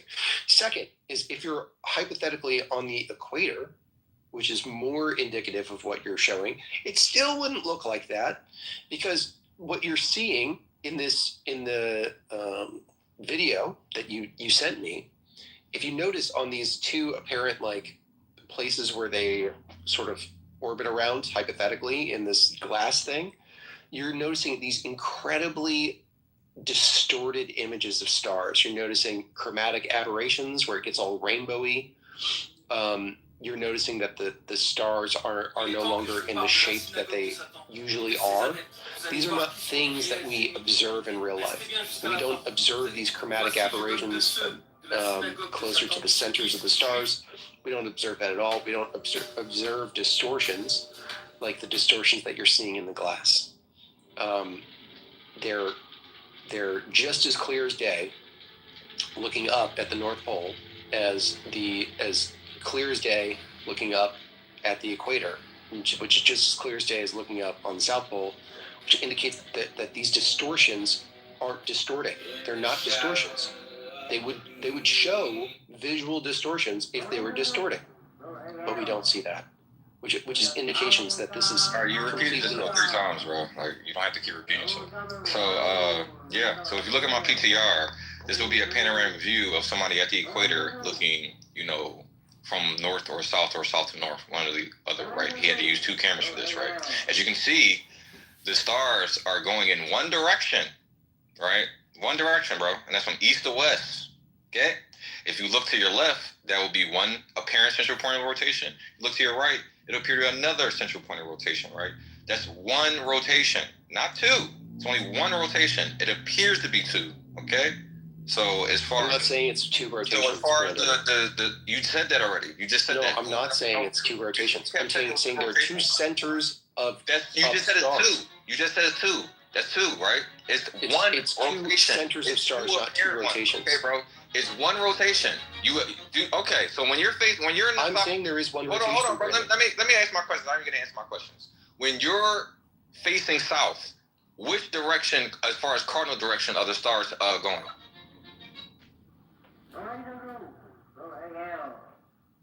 Cardinal direction? They're going You know what cardinal directions are? North, south, east, or west. Okay, so when you're facing north, which cardinal direction are the stars going? East to west. Okay, so that's we one. agree Is that one rotation or 2? It's one. Is that one rotational path? There's one rotation. Answer my question directly, bro. Is that one rotational path? One. Okay, then. So you can't say 2 rotations when it's only I'm not. Okay, you just said 2. No, you just said it. I said 2 centers of stars. A couple seconds ago, you just said 2 rotations. There's 2 centers of stars. There's 2 places in the sky. What is going around those stars? That's 2 central points of rotation that you're claiming, bro. You're removing the word rotation. You keep saying 2 central points of stars. But that includes the rotation of the stars, bro. Why are you trying to get away from it? Hold on a second, fellas, just to help y'all out. You can't have 2 central points of the same rotation. You can't. You actually can. And it happens, and it's clearly observable anywhere in the southern hemisphere, Joe. He did a ball. Get a ball. Misunderstanding of a parent and what's right? No. So, brother Aaron, I don't think you understand what I was saying. All right. The Earth rotates east to west, right? If you have 2 separate points, well, the Earth rotates west. It's actually west to east. Okay, west to east. If you have 2 separate points where you see west to east happening as the progenitor spot, that is 2 sources of the same rotation. Would that be fair to say? Yeah, 2 locations of the same rotation. 2 observations say right. Yeah, Does that mean that still it's one rotation? It's one still rotation. one. So if I have, for instance, just to lamify this a little bit more, not saying you guys know what a clockwork whirl is when it comes to hair? It's called a clockwork whirl. You know what that is? No. All right. So the point where your hair starts, right? When you cut your hair, the barber can see the point where your hair starts and then wraps around your head in a rotation. Okay, yeah, I'm thinking of that. Have you ever seen someone with more than one clockwork whirl? Not unless they also have a beard. I like that. And then that would be a good example of how it would actually work. Whole time there still be one rotation. I agree, Brandon. We've been over this a million times. I agree that there's so only why one are you rotation. going to the Star Trails to make it seem like that's a proof of something? It is a proof of something. Hold on. I have a son with not one, not two, because I cut his hair. Not one, not two, but 3 clockwork whirls in his head, which is very rare for a human. 2, you will see. 1, you will see. 3 is very rare. He has 3. 1 in the front of his head by his forehead, 1 in the back left-hand side of his head at the top, and 1 at the lower right-hand side of his head at the bottom near the tape line. He has 3 separate clockwork whirls. But in cutting his hair for years, I realized that even though there are 3 different points where the hair starts, they do not they don't interject or they don't impede on one another. They actually complement one another. Like each 3 points all go into the same systematic placement of hair on his head. Right? And I just want to throw that out there, that just because there's multiple points where a rotation can seem to start, it doesn't mean that it's not all one rotation. Like the brother Brandon was saying. But y'all go ahead though. Well, Brandon believes there's one rotation. It's not a belief. How you just conceded that it's one rotation? How is that a belief when you? No, we agree. We agree. No, you conceded. We all. No. To that. So that wasn't a concession. I was speaking, bro. You responded. I'm just going to finish speaking. So when it comes to the Earth, as you know, it claimed to be going from west to east. So that will give the stars, that give the rotation of the stars east to west. That's one rotation. It appears to be going in separate rotations when there's only one. So I keep being redundant with the word apparent because that's the key word. It's what's in view. That doesn't mean that's actually happening. If we have a wheel and Araya, or iron is standing on the opposite end of that wheel, and I'm on the other end, we're facing each other, but the wheel's in the middle of it spinning in one direction, it will be spinning clockwise for him and counterclockwise for me. Does it mean that the wheel is going in 2 different directions? No. So why do we keep going over this? Nobody said that. Nobody said that though. Steven is saying it, and now you're defending it. So I think what he was saying was about the video that you presented when he showed it from the equator. And right, it has, and then the stars to his left and to the right, those are the 2 central points. So then the stars are above the. So like he says, there's a lot wrong with it, and I think that's what he was addressing. What's in my PTR matches with the magnifying glass video. I'm about to get a pic collage and combine these 2, and you can see the matching. What it appears to be the same. Looking through that looking glass or magnifying glass, and the guy taking this picture at the equator with a panoramic view. Right. That's at the equator, but that camera lens, the camera lens, I'm not sure what type of lens it is, but the way that it's splitting like that, it's showing. This is a panoramic view. My fault. Okay, right. So it's going to give that effect, that curved effect. If you've actually been to the equator before, the stars don't do that. They literally go up over your head and straight down. Well, this is a panoramic view, right? And I'm assuming this man is at a higher elevation and looking at the stars. So yes, that straight line where it appears to be, we are very small upon this Earth. So places on the equator is very vast to us. So yes, the stars appear to be going straight over our heads. We don't see that curving effect. But a little bit below the equator and a little bit above the equator, you get that effect where it appears to be fanning out. So it's not directly at the equator. I'm pretty sure you'll see the stars going straight over your head. But a little bit further south and a little bit further north, you see that, waving out or, fanning out effect, right? So, yeah, I'm going to put the pictures together so you can see what I can jump in real quick. About these star rotations, I would just like to present a video. Basically, everything that will be presented could be physically replicated, right? We can demonstrate everything we're saying on a tabletop. Or there's a guy who uses like a dome, and there's like a super fluid that I guess you can replace with like the ether. Put that on top of that, and then like layers, I believe, another dome on top of that, and he projects light through that. And I'm posted here. He recreated why you would see two different Star Treks with the dome of the. I'm just trying to find this. Copy this real quick. I'm about to post it in the chat. Yeah, but anyway, after I paste this, we can just like dead that. Like, why are there two different star rotations? But yeah, y'all can go ahead. I'm just post this in the chat real quick. Well, earlier, y'all talk about the star rotations and the North Star being the center star. First question is, how do you know that? And then second, I don't think anyone has observed the Southern Cross or Sigma Octans orbiting around the North Star. So yeah, I posted it in the chat. If you just take a look at the video, it's not long. This pretty much would explain why people see two different star rotations over a flat surface. It's not to scale, but it is proof of concept that this is something that is 100% possible, 100% you can replicate it. It would just need to be bigger. Of course, it would need to be bigger, but you can definitely recreate that phenomena. That phenomena has been recreated over a flat surface with a dome over it, with the super fluid on top. That's from Joseph Henry Lavelle? Yeah.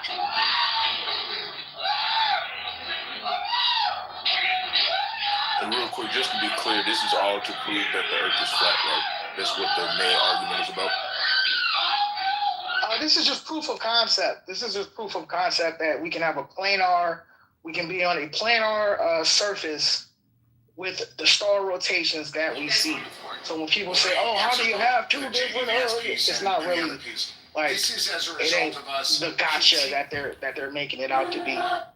Yeah, so the observation is not exclusive to either model. So it's not to prove the Earth to be flat, nor is it to falsify the Earth being a globe. Well, I mean, you kind of are trying to falsify the Earth. No, what I'm trying to do is let you know that there's no exclusivity when it comes to this observation. That's what I'm trying to do. I'm not saying this because the Earth is flat or the Earth is a globe. That's not my argument. You're telling us that the science that we know now, they're telling you the Earth is a ball spinning. It's not true. That's what you guys are arguing. No. And this particular Star Trek argument is to say that there is no exclusivity. I'm not arguing for the flat Earth, nor am I trying to debunk the globe. What I'm saying is this works on both models. That's all I'm saying. I'm not saying that the globe is false right now in this particular argument. No. And I change my PTR, you can see how it looks similar. If the observer was at the equator, look and have a panoramic view, this is what it would have looked like if they're able to see the entire sky from this position, right? So at the top will be the magnifying glass. You can see a central point of rotation to your left and a central point of rotation to your right. And the stars that apparently go up and over, the observer supposedly at the equator. But at the equator, you don't see that. It's the lens that makes it. Keep saying that, right? Yeah, because I've been to the equator before. It's not. I've been at. I'm not saying that's not the. You just want to argue, bro, because it's like, look, it's an art. Chill. What are you talking about, bro? I'm not trying to argue. You're just throwing confusion in the mix, bro, for whatever reason. What we're saying is, bro, What we're saying First is of all, Chillers, what you brought up, Brandon already brought up what you brought up. We were already addressing what. No, he brought up a Joseph Hammond. He brought a third observation, bro. Yeah, we're talking about star rotations. Well, what I'm saying is, right. We was already talking about it before Chiller got on stage. So from you, Orion, being at the equator, looking up at the sky versus a panoramic view from a certain point or location, that's a difference in observation. No, it was with the naked eye, though. Huh? With the naked eye. It was with the naked eye. That's cool. I'm not.